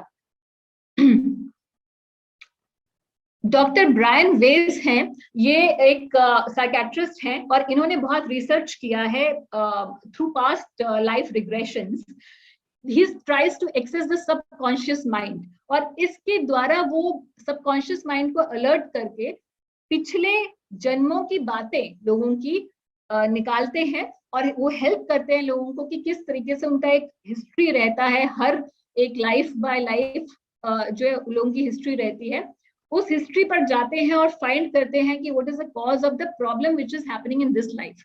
तो इनकी इस बुक्स के अंदर मेनी लाइफ्स मेनी मास्टर्स, इस बुक के अंदर डॉक्टर ब्रायन वेज जो है वो बहुत क्लासिक एग्जांपल्स लिए हैं. इन्होंने एक पेशेंट के ऊपर बताया है. एक पेशेंट का एग्जांपल ये है कि वो बहुत ही ऑलमोस्ट उसको हार्ट अटैक होता था because he had so much anger, like really uncontrolled anger. So he induced him and he उनको रिग्रेशन किया और उनके सबकॉन्शियस माइंड को टैप करके पता ये लगाया कि पिछले 7-8 बर्ड्स में बताया कि पहले कैसे वो वॉर में रहा या कैसे उसकी अलग अलग हिस्ट्री रही एंड हर एक जन्म में he had this problem of uncontrolled anger. So this Dr. Brian Weiss has come to this conclusion and he is writing in these books that every person that I have induced proves the fact that we are something beyond this body, because if we are not so, then we cannot explain the experiences which are happening to people. And he says that I completely believe in the presence of something above this body, which he says that you can call soul or whatever, because they don't want to label. But ultimately, they are coming to the conclusion that we are not this body. Then there are studies on past life memories, reincarnation. Dr. Ian Stevenson जो है ये इसमें Pioneer रहे हैं. हालांकि भारतवर्ष में देखिए तो जगह जगह लोग जो है गांव-गांव में लोग बता देंगे आपको रीइंकार्नेशन की स्टोरीज, मगर कई बार हम स्पेशली इंडियंस में हमारी ऐसी टेंडेंसी होती है कि हम इंडियंस की बातों को या गांव वाली जो बातें हैं उनको हम झुटला देते हैं, मगर जब हमें बाहर से कोई रिसर्च करके इसी बात को करता है तो हम उसको we tend to believe it more. तो डॉक्टर आयन स्टीवेंसन ने जो है एक्सटेंसिवली 3000 केसेस रिसर्च किए. He was a chair of the psychiatry department in the university of Virginia और इनके शोध के ऊपर अभी उनका पूरा डिपार्टमेंट बन गया है इस यूनिवर्सिटी के अंदर और अभी भी शोध चल रहा है. And you can see there are many on YouTube you will find a lot of seminar sessions on these topics from this university. I will try to send some of them on the WhatsApp group so that you can have easy access. And he has studied over 3000 cases in which the reincarnation memories were studied and they were proved to be correct. He has written many books on the reincarnation cases, and all these cases earlier that he wrote were mostly from India. But then when people in Europe, they started to say that because he, when you say these things, a lot of scientific opposition starts to come. So he was, he had to also face that. And then he wrote this book, European Cases of Reincarnation Type. फिर उन्होंने children memories कि बच्चों के भी, क्योंकि बच्चे तो झूठ नहीं बोलते हैं, बहुत ही छोटे होते हैं, जब तो उनको कोई पढ़ा सिखा नहीं सकता है, and they likely to be more correct and accurate. उनके केसेस स्टडी करके जो है उन्होंने बुक्स लिखी रीइंकार्नेशन के केसेस को. और आज भी, हालांकि डॉक्टर आयन स्टीवनसन अब नहीं है, but the department is still researching these cases just to prove that there has to be something beyond this body. And if it is not so, then how can we prove, how can science prove all these happenings? So ये कुछ तरीके से, हालांकि अगर हमने इसमें बहुत सारा डिटेल में डिस्कशन नहीं किया है, अगर आप हमारे चैनल ISS के यूट्यूब चैनल पे जाएंगे तो आप बहुत डिटेल में एक पूरा सेशन है 1.5 घंटे का, scientific explanation of the existence of soul, उसको आप देख सकते हैं. तो पर्सनल एप्लीकेशन का पॉइंट यही है, देखिए कि आत्मा के विषय में जब हम जानते हैं तो हम ये जान पाते हैं कि we understand that happiness and distress everything relates to this body, and we as spirit soul should develop positivity in life, especially under trying circumstances. हम पॉजिटिव हो जाते हैं जब हम इस बात को जानते हैं. इस ज्ञान को अर्जित करने का ये फायदा है कि हम किसी भी सिचुएशन को फेस कर सकते हैं. हम सोचेंगे अरे भाई ज्यादा से ज्यादा क्या हो सकता है, शरीर ही तो चला जाएगा, इसके आगे क्या होगा. तो आज की डेट में तो स्पेसिफिकली अब कोरोना काल के अंदर लोग बहुत ज्यादा चिंतित हैं कि मेरे शरीर को कुछ ना हो जाए. But those who are devotees, हालांकि जो भक्त है वो ये जानता है, जो आत्मा के इस ज्ञान को जानता है, वो इस बात से आश्वस्त रहता है, पॉजिटिव रहता है कि जो होगा, हालांकि मुझे इस शरीर का पूरी तरीके से ध्यान रखना है क्योंकि भगवान ने ये शरीर दिया है किसी पर्पस के लिए. But at the same time we are aware that this body will go away any day, whether through corona or through heart attack or through nothing happens, still it will go. So मृत्यु का भय समाप्त हो जाता है, बहुत ही बड़ी बात.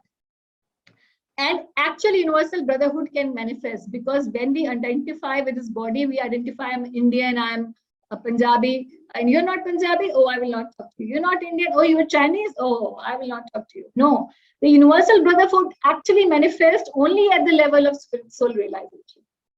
And then there is no survival of fittest theory, because everybody knows that we are part and parcel of God, and everything that there is in this world is provided by Him. And we all have to use our portion of the resources. So there is no fight. Ultimately, अगर इस आत्मिक ज्ञान को हम लोगों तक बांटे और खुद भी समझें, तो हम एक सोशल और एक वर्ल्ड वाइड रिवोल्यूशन देख सकते हैं. तो ये 2 सेक्शन हमने आज किए, अर्जुन का समर्पण और आत्मा का ज्ञान. 3 सेक्शन और हैं हमारे, जो हम अगली सेक्शन में, यानी कि सेशन नंबर 3 में हम इन 3 सेशंस को लेंगे, 3 सेक्शंस को लेंगे और चैप्टर 3 भी करेंगे. तो अभी यहाँ पर हम लोग समाप्त करते हैं इस डिस्कशन को. अब आपके कोई भी क्वेश्चंस हो तो आप चैट बॉक्स में भी लिख सकते हैं, and then we will start taking questions. किसी ने लिखा है Hare Krishna please provide quiz in Hindi too. तो नहीं, हिंदी में हम माफ कीजिए नहीं दे पाएंगे क्योंकि गूगल फॉर्म जो है उस तरीके से क्रिएट नहीं हो पाता है. तो इंग्लिश में ही क्विज रहेगा, जो क्वेश्चनर है वो इंग्लिश में ही रहेगा. धीरेन्द्र पांडे प्रश्न पूछ रहे हैं, Hare Krishna, why lord Chaitanya has left his home in early to in spite of he is the only son of his mother and his wife. Please explain, Grihastha ashram is the most valuable ashram in our culture, then why he did it. तो श्री चैतन्य महाप्रभु ने एक बहुत, हालांकि ये प्रश्न इससे related नहीं है, इससे पोर्शन से, मगर प्रभुपाद जी ने एक तात्पर्य में उल्लेख किया, इसलिए शायद आप ये प्रश्न पूछ रहे हैं. जो भी कारण है, चैतन्य महाप्रभु ने इसलिए घर छोड़ा था क्योंकि इसलिए नहीं कि वो गृहस्थ आश्रम को डिराइड करना चाहते थे किसी भी तरीके से. अगर आप देखें तो उनके जितने भी संगी साथी थे वो सब गृहस्थ आश्रम, चाहे अद्वैत प्रभु, चाहे नित्यानंद प्रभु, कितने भी आप देखिए उनके ज्यादातर फॉलोअर्स जो हैं गृहस्थ आश्रम में ही रहे हैं. मगर महाप्रभु ने स्पेसिफिकली प्रचार के लिए जो है ये ऐसा किया था। तो ये बहुत ही डिटेल डिस्कशन है, उसमें हम लोग नहीं जाएंगे। आत्मा से रिलेटेड क्वेश्चन देखें।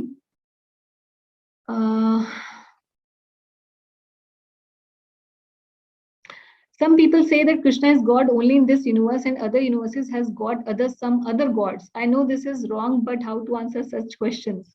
भगवत गीता की बेसिस पे, भगवत गीता के बेसिस पे बता सकते हैं कि भगवान जो है बता ही रहे हैं, किस एक यूनिवर्स की बात नहीं कह रहे हैं, कह रहे हैं अहम सर्वस्व प्रभवो मत्ता सर्वम प्रवर्तते। इस श्लोक से आप बता सकते हैं, 10वें अध्याय का ये श्लोक है। तो चतुर्श्लोकी भगवत गीता इसे कहते हैं। 10.8 से लेकर 10.12 ये श्लोक आप पढ़िए तो आप बड़े आराम से बता पाएंगे। भगवान कहते हैं आध्यात्मिक और भौतिक जगत सब मेरे से आ रहा है, अहम सर्वस्व प्रभु। भौतिक जगत में जितने ब्रह्मांड है वो भी मुझसे आ रहे हैं। बहुत सिंपल है, हर एक यूनिवर्स में भगवान ही उनके आधार हैं। Okay, who actually works body और सोल? तो इच्छा करने की शक्ति आत्मा की होती है, कार्य शरीर के द्वारा। Share last class recording. The last class recording will be shared after 5 sessions because we want people to take benefit of the live sessions. So it will be shared for sure. It will be posted, but it will be posted a little late. Till what period an Atma remains in the ghost form after suicide? That depends on his karmic balance. कितना कार्मिक balance है उसके ऊपर, कोई designated time नहीं है। How to mark attendance today? तो हमने पहले बता दिया था कि हमने we have done away with the attendance thing because it was getting difficult for the participants and it was little tedious thing on the Zoom, so we are done away with that. Hare Krishna, please explain the meaning of chitta. चित्त जो होता है वो मन ही होता है या अंतःकरण जो होता है, मन का जो एक्टिव फॉर्म होता है उसे चित्त कहते हैं। Ma'am, could you share the link for out of body experience? I will share it on the जो YouTube के जो वीडियोस हैं स्पेसिफिकली, और जो मैंने आप इसमें रेफर किया है वो सारे लिंक्स जो हैं वो मैं आपको व्हाट्सएप ग्रुप में शेयर कर दूंगी। How two souls live in one body? तो 2 सोल्स एक बॉडी में नहीं रहते, मगर कभी कभी जो घोस्ट होते हैं वो ओवर पावर कर लेते हैं किसी बॉडी को, तो इसीलिए जो है वो मन के सूक्ष्म होते हैं वो, इसलिए हमारे सूक्ष्म शरीर पर अधिकार जमा लेते हैं, ये बात होती है। Can you tell me more scientific information about soul? तो इसके लिए हमारा ISS का चैनल है, उस पर एक वीडियो डला हुआ है, इसमें पूरा साइंटिफिक एक्सप्लेनेशन है। वो वीडियो भी मैं लिंक कर दूंगी for those who are more scientifically oriented, उनके लिए वो बहुत अच्छा वीडियो रहेगा, उसमें आप एक्सप्लेनेशन देख सकते हैं। तो हमने मोटा मोटा तो बता दिया कि reincarnation studies and you know psychiatric studies and out of body near death experiences मोटा मोटा हमने यहाँ पे एक्सप्लेन किया है। Otherwise tell me the website name where it is available. So okay, what is body, brain, mind, consciousness? Body क्या है? Body तो हमारे सामने है। बॉडी के अंदर 2 बॉडीज होती हैं, जैसे मैंने आपको दिखाया। बॉडी होती है एक तो पंचभूतों से बनी हुई, जो हमारा ये शरीर जो दिखाई देता है, दिख रहा है, हाथ, पैर, नाक, आंख, ये जो है पंचभूतों से बना हुआ शरीर हमारी आउटसाइड बॉडी होती है, जिसको ग्रॉस बॉडी कहा जाता है, हिंदी में इसे स्थूल शरीर कहते हैं। इसके अलावा हमारा मन, बुद्धि, अहंकार भी होता है, जो हमारा सूक्ष्म शरीर होता है। तो ये ब्रेन जो होता है, it is part of brain and mind में डिफरेंस ये रहता है कि माइंड सूक्ष्म होता है, मन सूक्ष्म होता है। Brain is apparatus through which mind functions. Brain is an apparatus through which mind functions. Brain is a part of the gross body. Mind is a part of subtle body. Consciousness is a symptom of soul, and soul is what we are, spirit soul. जीवात्मा वो हम है। इस जीवात्मा का लक्षण है चेतना, और जीवात्मा है इस बॉडी के अंदर। I hope it is clear. Why do we offer non-veg to God on some occasion? However, Lord Krishna advocates for sattvic food. तो बलि का जो प्रथा है वो शास्त्रों में है, मगर बलि का विधान जो है कलयुग में बंद हो चुका है। और बलि भी जो है वो सात्विक देवताओं को नहीं दी जाती, तामसिक लोगों के लिए बलि का विधान है, क्योंकि in any case they will kill animals. तो बलि के विधान के द्वारा उनकी इस प्रवृत्ति को शुद्ध किया जाता है, इसीलिए तामसिक लोगों के लिए बलि का विधान था। बाकी सात्विक यज्ञों में भी कई बार बलि दी जाती थी, मगर सात्विक यज्ञों में जब बलि दी जाती थी तो वो जो ब्राह्मण बलि देता था, जिस भी मान लीजिए एनिमल की, मान लीजिए गाय की है या किसी भी बकरे की है, बलि दी जाती थी, तो वो ऐसे मंत्र बोले जाते थे जिसके द्वारा इमीडिएटली उसे पशु से मनुष्य शरीर प्राप्त हो जाता था, तो उसमें उसकी हानि नहीं होती थी और ब्राह्मण की शुद्धता भी चेक हो जाती थी। There are many universal forms of demigods like Hanuman, Ganesh, Shiv, Durga, etc. Is it relatable to universal form of Krishna? आपका प्रश्न क्लियर नहीं है। There are many universal forms of demigods like, भगवान के universal form के ही part है ये सारे डेमिगॉड्स। तो जितने भी देवी देवता हैं वो भगवान का अंश है, इसलिए विराट रूप के अंदर भगवान दिखा रहे हैं कि ये सब मेरे ही अंश हैं। So I am not sure what exactly you meant by, probably you can pose the question again and more clear. We enjoy karma in this life on the basis of back life, not necessarily. कुछ हमारा कार्मिक balance previous life से होता है और जरूरी नहीं कि इससे प्रीवियस, इससे हजारों प्रीवियस लाइफ का भी बैलेंस हो सकता है। इसके ऊपर एग्जैक्टली कैसे होता है, कौन से लाइफ का कब होता है, कब पिछले लाइफ का अभी क्यों मिल रहा है, ये सारे जितने भी क्वेश्चन आपके कर्मा से रिलेटेड क्वेश्चंस हैं उनको मैं 5th सेशन में लूंगी जब हम चैप्टर 4 करेंगे, then we will discuss this.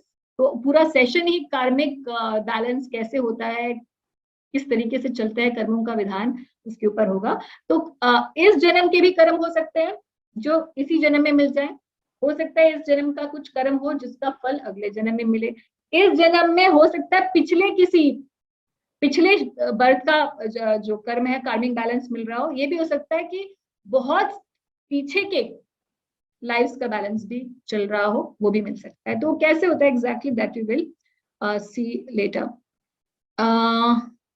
Thank you. Okay, Subhash Goyal ji, thank you very much. We are always very appreciative. If 8.4 million species always exist in the world, then the count of species who have attained moksha, how the statistics are balanced? Okay, so the 8.4 million species actually are always existing in the world. मतलब world, हमारी जो world की definition होती है वो earth होती है। We don't know, according to science तो ये 8.4 million species है ही नहीं। According to science तो सिर्फ life is on earth. So we don't know. 8.4 million species are there in the entire universe. So the statistics that we are trying to understand is that of this world, which we can see from our naked eyes. So we cannot understand the statistics anyways. But if we are spiritually motivated and we understand that these many types of consciousness exist, then we can understand the statistics of 8.4 million species. My questions are, Kripa कह रही है, Hare Krishna, my questions are, does subtle body also go with soul in new body? Yes, it goes. Question number 2, as Krishna said, soul doesn't merge with super soul, then where does it goes after moksha? हाँ, तो मोक्ष के बाद जीवात्मा जो है, मोक्ष के बाद जीवात्मा जाती है भगवान के धाम जाती है। जब मोक्ष मिल जाता है तो या तो 3 गति होती है, या तो ब्रह्म में जाती है, ब्रह्म ज्योति यानी कि ब्रह्म ज्योति में जाती है, वहां जाके मिलती नहीं है, वहां जाके स्थायी हो जाती है, ब्रह्म ज्योति में जाती है, या फिर भगवान के वैकुंठ धाम में जाती है। 2 ये गति हो सकती है। और 5 प्रकार की मुक्तियां होती है, जो मोक्ष होता है या मुक्ति जिसे कहते हैं, 5 प्रकार की मुक्ति होती है। इसके बारे में भी हम आगे 8th चैप्टर में डिस्कस करेंगे, 5 प्रकार की मुक्ति की कौन सी होती है। तो 8वां अध्याय जो है वो मृत्यु का अध्याय है, मृत्यु और मोक्ष का अध्याय है, उसमें हम लोग ये डिस्कशन करेंगे। How to find your true purpose of life? I often get confused what it is. Fatehjeet Kaur बोल रहे हैं, for which I have taken human life. So the true purpose of human form of life is to understand who we are, who is God, and to establish that relationship back, so that we don't take birth again in this material world, and we can go back to the spiritual world from where we belong. That is the true purpose of life. What is liberation? Okay, रचयिता जी पूछ रहे हैं कि liberation क्या है। तो 5 प्रकार की मुक्ति होती है, और 5 प्रकार की मुक्ति, सरल भाषा में मुक्ति का मतलब है जब हम इस ग्रॉस बॉडी और इस सटल बॉडी दोनों से ही मुक्त हो जाती है, जब आत्मा दोबारा उसे पुनर्जन्म नहीं लेना पड़ता, उसे मोक्ष कहते हैं। सरल भाषा में 5 प्रकार की मुक्तियां होती हैं। आत्मा या तो ब्रह्म ज्योति तक जाती है, या फिर उसके बियॉन्ड भगवान के धाम वैकुंठ जगत में जाती है, इसी को मोक्ष कहते हैं सरल भाषा में। अगर आत्मा तुरंत दूसरा शरीर प्राप्त, भावना पूछ रहे हैं, अगर आत्मा तुरंत दूसरा शरीर प्राप्त कर लेती है तो क्या 13 संस्कार क्यों करते हैं? क्या आत्मा 13 दिन तक आती रहती है वापस? इसके लिए भावना जी आपको पढ़ना पड़ेगा गरुड़ पुराण। गरुड़ पुराण में पूरा एक्सप्लेनेशन है प्रेत खंड के अंदर। तो आत्मा को गरुड़ जी प्रश्न पूछते हैं कृष्ण से कि क्या आत्मा को तुरंत दूसरा शरीर मिल जाता है या उसे कुछ समय के बाद मिलता है दूसरा शरीर? तो भगवान बोलते हैं किसी किसी केस में तुरंत ही मिल जाता है, किसी किसी केस में उसे तुरंत नहीं भी मिलता। तुरंत उसे ही मिलता है जो कि स्वर्ग की ऊपर के लोकों में जा रहा होता है, मगर जो ऊपर के लोकों में नहीं जा रहा होता उसको यहाँ पर 13 दिन तक संस्कार रहते हैं। 13 दिन तक उसको वो आत्मा यही रहती है, इसी घर के आसपास अपने रहती है। और उसके बाद जो है फिर वो यमपुरी की उसकी यात्रा शुरू होती है। और यमपुरी में जाकर जो यातनाएं होती है वो मिलने के बाद उसे दूसरा शरीर उसके कर्मों के आधार पर जो भी निर्धारित होता है वो प्राप्त होता है। जब तक वो यमपुरी जाती है तब तक उसे एक दूसरा शरीर मिलता है, जिसे पिंडक शरीर कहते हैं। पिंडज भी बोला जाता है, पिंडक भी बोला जाता है। ये शरीर जो होता है ये सटल बॉडी होती है, पिंडक शरीर होता है, और इसीलिए पिंड दान दिया जाता है। तो ये विषय जो है बहुत इलेबोरेट है, इसलिए यहाँ पे सिर्फ इतना ही बताऊंगी। और अगर आप डिटेल में करेंगे तो आप गरुड़ पुराण का प्रेत खंड पढ़िए, वहां पर आपको पूरी एक्सप्लेनेशन मिल जाएगी। Ma'am all souls, Surya Kumar ji कह रहे हैं कि ma'am all souls are unique and have an individuality, so how many souls are there? Unlimited. यहाँ हमने पढ़ा कि there are unlimited living entities in unlimited universes, and still each soul is unique, and that is such a beautiful thing, because for those people who want to, you know, a lot of us and most of us have this tendency कि I want to be like this person, no I want to be like this person, but the Bhagavad Gita is telling you are a unique person. Respect your individuality, respect your uniqueness, and that is such a beautiful thing. It is so liberating. This whole concept is so liberating. So how many souls are there? There are countless living entities in this world and beyond.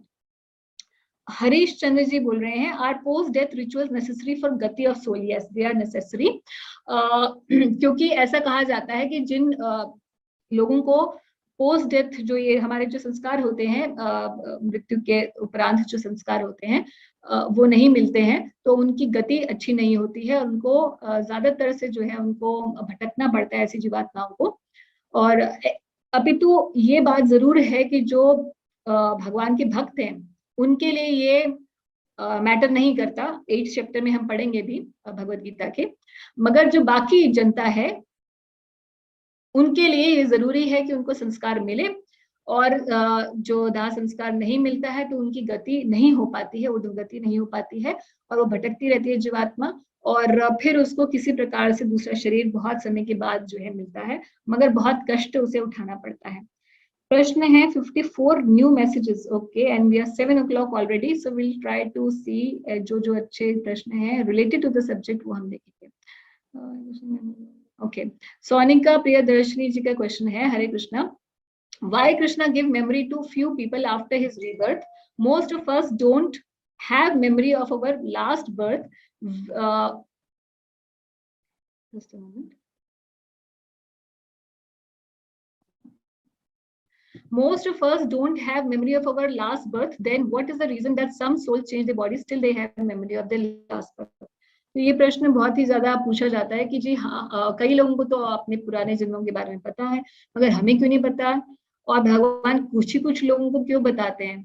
तो देखिए, बड़ा विषय ऐसा है कि अगर हमें पता चल जाए हमारे कितने जन्म, शास्त्र कहता है आपके इतने जन्म हो चुके हैं, गंगा जी के तट पे जितने बालू के कण हैं, ठीक है, आप कौन से जन्म को आप याद रखना चाहते हैं, और उस जन्म, इसी जन्म में जो हमारी इतने सारे हमारे साथ एक्सपीरियंसेस होते हैं, जब हम उनको बैठ के सोचते हैं, आज सोचते हैं कि हमारे 10 साल पहले हमारे घर में कोई गुजर गए थे, हमारे प्रियजन, तो आज सोचेंगे, या फिर हम ये सोचेंगे जब मैं छोटा था तो वो हमारी टीचर थी ना, वो हमें बहुत मारा करती थी, या मेरे इसने मुझे ये बहुत कह दिया, या मेरी सास ने मुझे वो कहा था ना 4 साल पहले, या मेरे बॉस ने जो कल मुझे बोला था ना, वो आज सोच के भी हम परेशान हो जाते हैं।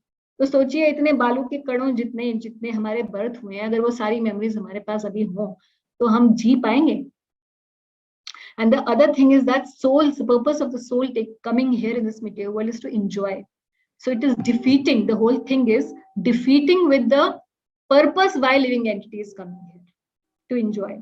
Second thing, then why Krishna gives memory to few people? Because he has to prove, that you are not this body. If we don't have these proofs coming in, probably we will not be able to ever scientifically understand, even through a research based, through this kind of understandings will not develop.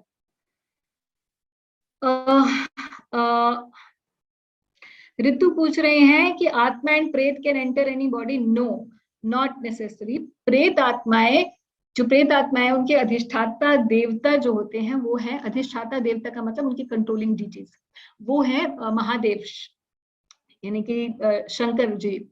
तो वो जब आज्ञा देते हैं और किसी का ऐसा कर्म होता है, ये दोनों बातें जब होती हैं तब कोई प्रेत उसकी बॉडी में एंटर कर सकता है। यानी कि कोई आप गलत काम हुआ, आपने किया होगा और प्रेतात्मा आपके ऊपर हावी होना चाहती है, और फिर आगे से कंट्रोलिंग डीटी का भी निर्देश आ जाता है, तभी हो सकता है, नहीं तो नहीं हो सकता। तो ऐसे नहीं तो हम तो सभी लोग दुखी रहे। प्रेतात्माएं तो इतनी दुखी होती हैं, किसी के भी शरीर को छोड़ेंगे ही नहीं। और दूसरी बात ये भी ध्यान रखने की बात है कि जो स्पिरिचुअलिस्ट होते हैं उनके साथ ऐसे काम नहीं होते। श्रीमद् भागवतम में ये स्पेसिफिकली लिखा। धीरेन्द्र पांडे जी कह रहे हैं अनु आत्मा is living in the 5 forms, please explain. तो अणु आत्मा यानी कि जो ये आपने, बहुत अच्छी बात है धीरेन्द्र जी कि आप पूरा पढ़ के आए हैं, क्योंकि आपके प्रश्न जो है वो भगवत गीता के इन तात्पर्यों से आ रहे हैं। Very nice, and I would encourage everyone कि आप चैप्टर पहले पढ़ के आएंगे तो आपके प्रश्न बहुत अच्छे से आएंगे और आप बहुत अच्छे से अंडरस्टैंड कर पाएंगे, क्योंकि 1 घंटे में सारा एक्सप्लेनेशन देना थोड़ा मुश्किल होता है। तो आप जो ये 5 आपने वही पढ़ा होगा, तात्पर्य में बता रहे हैं कि 5 प्रकार की हमारे अंदर वायु होती है। उन 5 प्रकार की वायुओं के अंदर जो है ये आत्मा फंसी रहती है। और जब ये 5 प्रकार की आत्मा, 5 प्रकार की वायु जो होती है उसको योगी जन कंट्रोल कर लेते हैं अष्टांग योग के द्वारा। जब अगर अष्टांग योगी है तो, अगर भक्ति योगी है तो उसे ये करने की जरूरत नहीं है, भगवान के नाम के द्वारा ही भगवान उसे इस जन्म मृत्यु से पार ले जाते हैं। मगर जो योगी जन होते हैं अष्टांग योगी, वो इन 5 प्रकार की वायुओं को कंट्रोल करना सीख लेते हैं, और उसके द्वारा वो अपना जब शरीर छोड़ते हैं तो इन 5 प्रकार की वायुओं को कंट्रोल करके फिर through this process they attain मोक्ष। ये इसका मतलब है। Please share the link for attendance. Okay, due to network issue, I joined. Okay, attendance I have already explained. Sacrifice of animal is not banned for yajna or havan. I read in the Bhagavad Gita as it is. Comment on this. So sacrifice of animal is not banned for yajna or नहीं band जो है, देखिए भगवत गीता के अंदर ये नहीं लिखा हुआ कि एनिमल सेक्रीफाइस करनी है या नहीं करनी। कोई भी श्लोक नहीं है जिसके अंदर ऐसा लिखा हो, भगवान कह रहे हो कि जी आप यज्ञ में बलि दीजिए, यह हवन जो है बलि के बिना नहीं हो सकता। ऐसा कोई भी एक भी श्लोक नहीं है जिसके अंदर ऐसा लिखा हो। मगर आपने शायद 18th चैप्टर में पर्पट के अंदर ऐसा है कि ब्राह्मण जो है वो भी क्योंकि बलि देने का उनको काम करना पड़ता है, इसलिए उनका भी जो प्रोफेशन है वो थोड़ा सा कलुषित हो जाता है। तो इसलिए भगवान कहते हैं कि वो चीज जो है वो भी अच्छी नहीं है, क्योंकि इस प्रकार से इस भौतिक जगत में कोई भी, चाहे ब्राह्मण भी हो, वो भी शुद्ध नहीं है, कोई भी काम शुद्ध नहीं है। अल्टीमेटली स्पिरिचुअलिटी जो है वो ही सबसे हायर शुद्ध काम है। तो इस पॉइंट को बताते हुए वहां पर वो लिखा हुआ 18th chapter, I think shloka number 43 या 40 नहीं 1835 के पर्पट में ये बात लिखी हुई है। 1835 के पर्पट में ये बात है, तो वहां पर ये मेंशन है, उसके अलावा मेंशन नहीं है। और दूसरे जो धर्मशास्त्र हैं और अगर आप महाप्रभु के टीचिंग्स पढ़ेंगे तो animal sacrifice is banned for Kaliyuga, this is for sure. और इसीलिए भगवान विष्णु ने बुद्ध अवतार लिया था, क्योंकि बहुत ज्यादा एनिमल सेक्रीफाइस हो रही थी। तो भगवान ने आके बताया अहिंसा परमो धर्म, तो आगे कलयुग के पहले में बता चुके हैं अहिंसा परमो धर्म, बंद करो एनिमल सेक्रीफाइस। तो ये श्रीमद् भागवतम पढ़ेंगे तो बहुत क्लियर हो जाएगा। ओके, मल्लिका जी पूछ रहे हैं, I have given form related exams and submitted but didn't get any notification और ईमेल ऑफ कंफर्म। नहीं, तो आप गूगल फॉर्म आपके पास आएगा, गूगल फॉर्म में क्वेश्चंस होंगे, क्वेश्चंस आपको उसी के अंदर आंसर डाल के देना है। आफ्टर और ये भी मैं आपको बताना चाहूंगी, तो आपको जब हर सेशन का क्वेश्चन मिलेगा, सेक्शन ये जो चैप्टर 2 नेक्स्ट सेशन में कंप्लीट होगा तो उसका क्वेश्चनर भी नेक्स्ट सेशन में आएगा। तो जब कंप्लीट हो जाएगा चैप्टर तो उसका क्वेश्चनर आएगा, क्वेश्चनर गूगल फॉर्म के फॉर्मेट में होगा, उसी में आप लिख देंगे, उसमें अपना आंसर देंगे, चाहे वो ऑब्जेक्टिव होंगे, कुछ सब्जेक्टिव होंगे, कुछ ऑब्जेक्टिव होंगे, उसी में आप आंसर दीजिए। वो आंसर्स हमारे पास आ जाएंगे, जब आप सबमिट बटन दबाएंगे तो उसमें क्लियरली आता है your response has been submitted. मगर आपको नोटिफिकेशन या ईमेल नहीं आएगी, गूगल फॉर्म में ऐसा नहीं आता है, मगर हमारे पास पहुंच जाएगा और फिर हम उसे मार्क करके, और अगर आपकी कुछ क्वेश्चंस में कुछ त्रुटि होगी तो ये something has to be talked about. Yeah, we will share with you the correct answer in case your answer was not correct. So we will individually get back to you through your email addresses.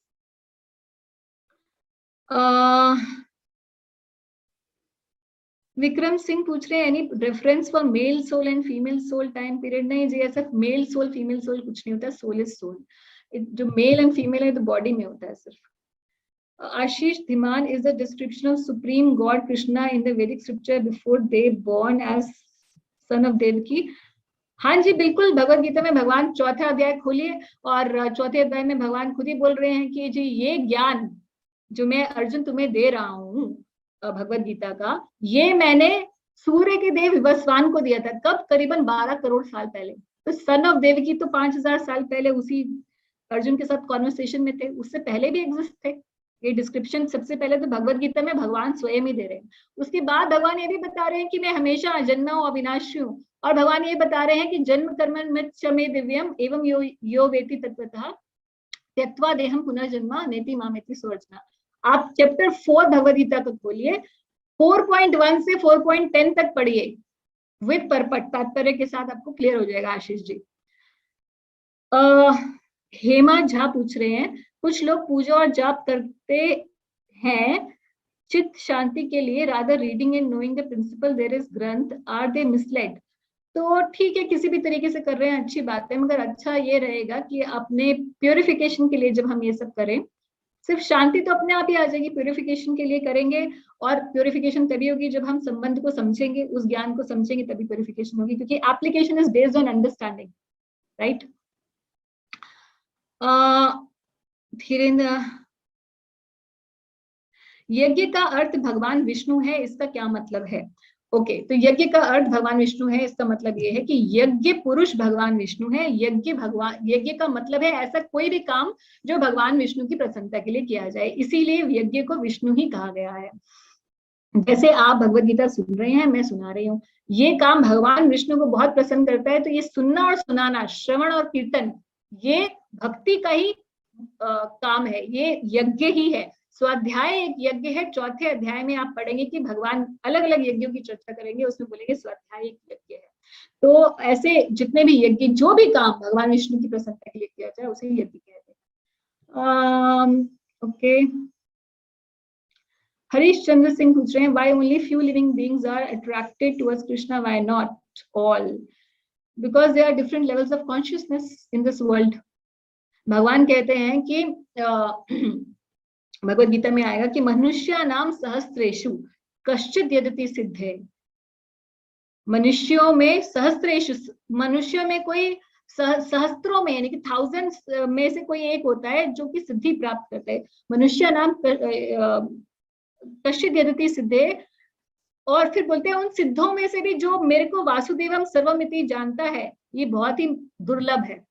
तो भगवान खुद ही इस बात को बोल दिए। क्यों? क्योंकि जीवात्मा जो है इस भौतिक देह में आते हैं एंजॉय करने के लिए, तो वो भगवान को सरेंडर नहीं करना चाहती।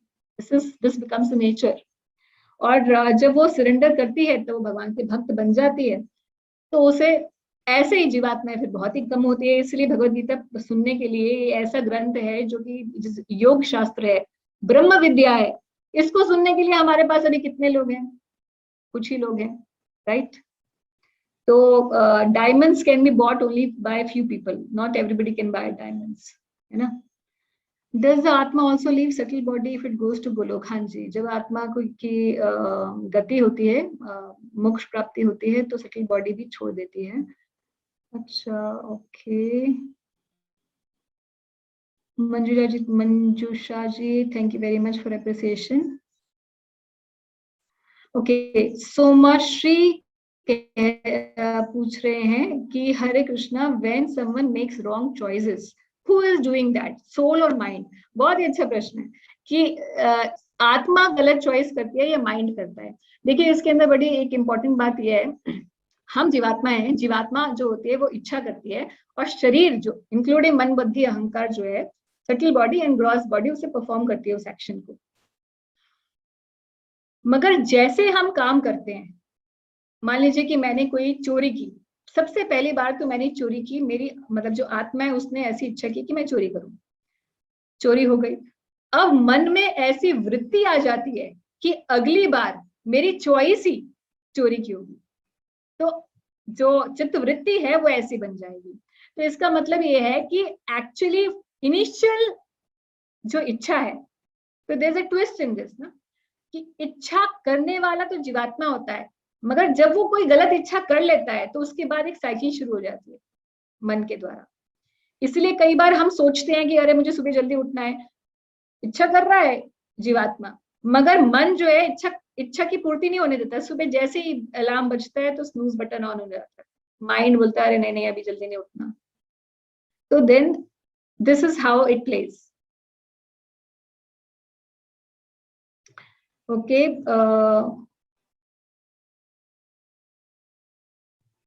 ओके, बड़ा अच्छा क्वेश्चन है। सूर्य कुमार जी पूछ रहे हैं, ma'am we have two works, one is some difference we need to make in this world, and second to understand the truth and liberate from the cycle of birth and death. Once we liberate, what exactly we will be doing? We don't need food, shelter, money, etc. So what will we do? तो भाई खाएंगे कमाएंगे नहीं तो क्या करेंगे मुक्त अवस्था में? मुक्त अवस्था में जो है हम लोग जीवात्मा जो है भगवान के संग रहेगा, कुछ किसी खाने कमाने की जरूरत नहीं है, ना ही आध्यात्मिक शरीर मिल जाता है। भौतिक शरीर की वजह से हमें भूख प्यास लगती है और ऐसा हमें दर दर भटकना पड़ता है खाने पीने के लिए।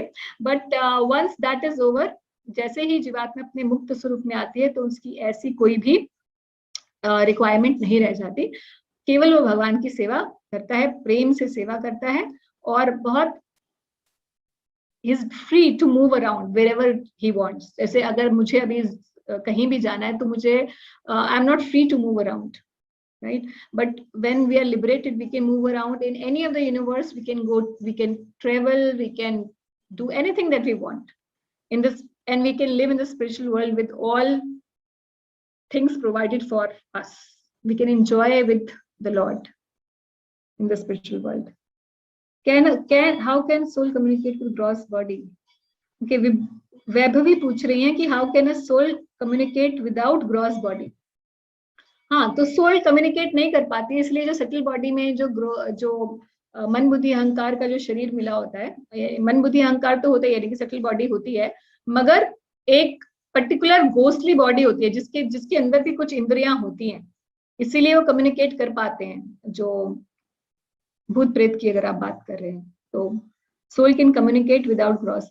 अच्छा, शायद आपके प्रश्न ये है कि जब आत्मा, ये भी हो सकता है आपका प्रश्न कि because the question is not clear, हो सकता है प्रश्न ये है कि जब मुक्त अवस्था में हम आ जाते हैं तो हमारी ग्रॉस बॉडी तो रहती ही नहीं है, तो सोल कैसे कम्युनिकेट करेगी या कैसे कोई काम करेगी? तो हमें आध्यात्मिक शरीर हमारा पुनः मिल जाता है, जिसके अंदर पूरी तरीके से विकसित होता है वो। अभी हमारी चेतना विकसित नहीं होती, हमारा शरीर जो है, अगर मैं हाथ जो है आधे घंटे तक ऐसे रखूं तो हाथ में क्या होगा, सुन्न हो जाएगा और फिर मैं मुट्ठी भी बंद नहीं कर पाऊंगी, है ना। तो इस शरीर की तो लिमिटेशंस है, मगर आध्यात्मिक शरीर की कोई लिमिटेशन नहीं होती, और आध्यात्मिक शरीर कभी नहीं मरता, कभी नहीं मतलब अजर अमर होता है। तो इटर्नल स्पिरिचुअल बॉडी हमें मिल जाती है, and with eternal senses, eternal spiritual senses, so the soul can in the liberated form can communicate, do anything, everything, much more than what we can do from this limited body. Bhagavad Gita, अच्छा गोपाल जी पूछ रहे हैं, ma'am Bhagavad Gita में astrology के बारे में कुछ बताया गया है क्या? नॉट एग्जैक्टली, Nitin ji पूछ रहे, since we discussed that body does work, then why we say that eyes don't see, we see through the eyes, which means soul is working. हाँ, so body does work. Since we discussed that body does the work, then हम ये क्यों बोलते हैं? हाँ, तो काम तो हम शरीर से ले रहे होते हैं. जैसे बॉस है, बॉस चेयर पे बैठा है और बोलता है, अरे भाई जरा आपका नाम क्या, नितिन, जरा ये फाइल वहां से वहां पहुंचा दो. तो काम तो उसने आपसे कराया, मगर काम किया किसने? वो तो आगे ये बताएगा नहीं मैंने काम किया. तो उसी तरीके से सोल काम कर रही है, but through the agency of the material body. That's how it is. Okay, Rishabh जी पूछ रहे हैं, does soul after death reside in a dimension which is beyond the 3 dimensions perceivable to humans? No, it is perceivable. Spiritual world is perceivable to us, but we need to practice spirituality. And the basis of that spirituality is Shravan and Kirtan. जब हम भगवान का नाम जप करते हैं, यानी कि हरे कृष्ण महामंत्र जप करते हैं, तो हम प्यूरिफाई होने लग जाते हैं धीरे धीरे. And we can, after few years of sincere practice, we can perceive the presence of spiritual world even while we are in this material body. So it can be perceived through humans, but normally it is not perceivable. तो ये जो वैकुंठ जगत है, ये perceivable नहीं है, हमारे दृश्य नहीं है, इसलिए perceivable नहीं होता, but it exists. And Krishna will talk about it in 8th and 15th chapter. So you'll have, उसमें हम discuss करेंगे कि spiritual world क्या है और कैसा होता है. How is soul migrated from one body to another through the agency of subtle body? मन बुद्धि अहंकार जो सटल बॉडी है वो एक से दूसरे में ले जाती है डिपेंडिंग ऑन अवर कर्म एंड अवर इच्छा.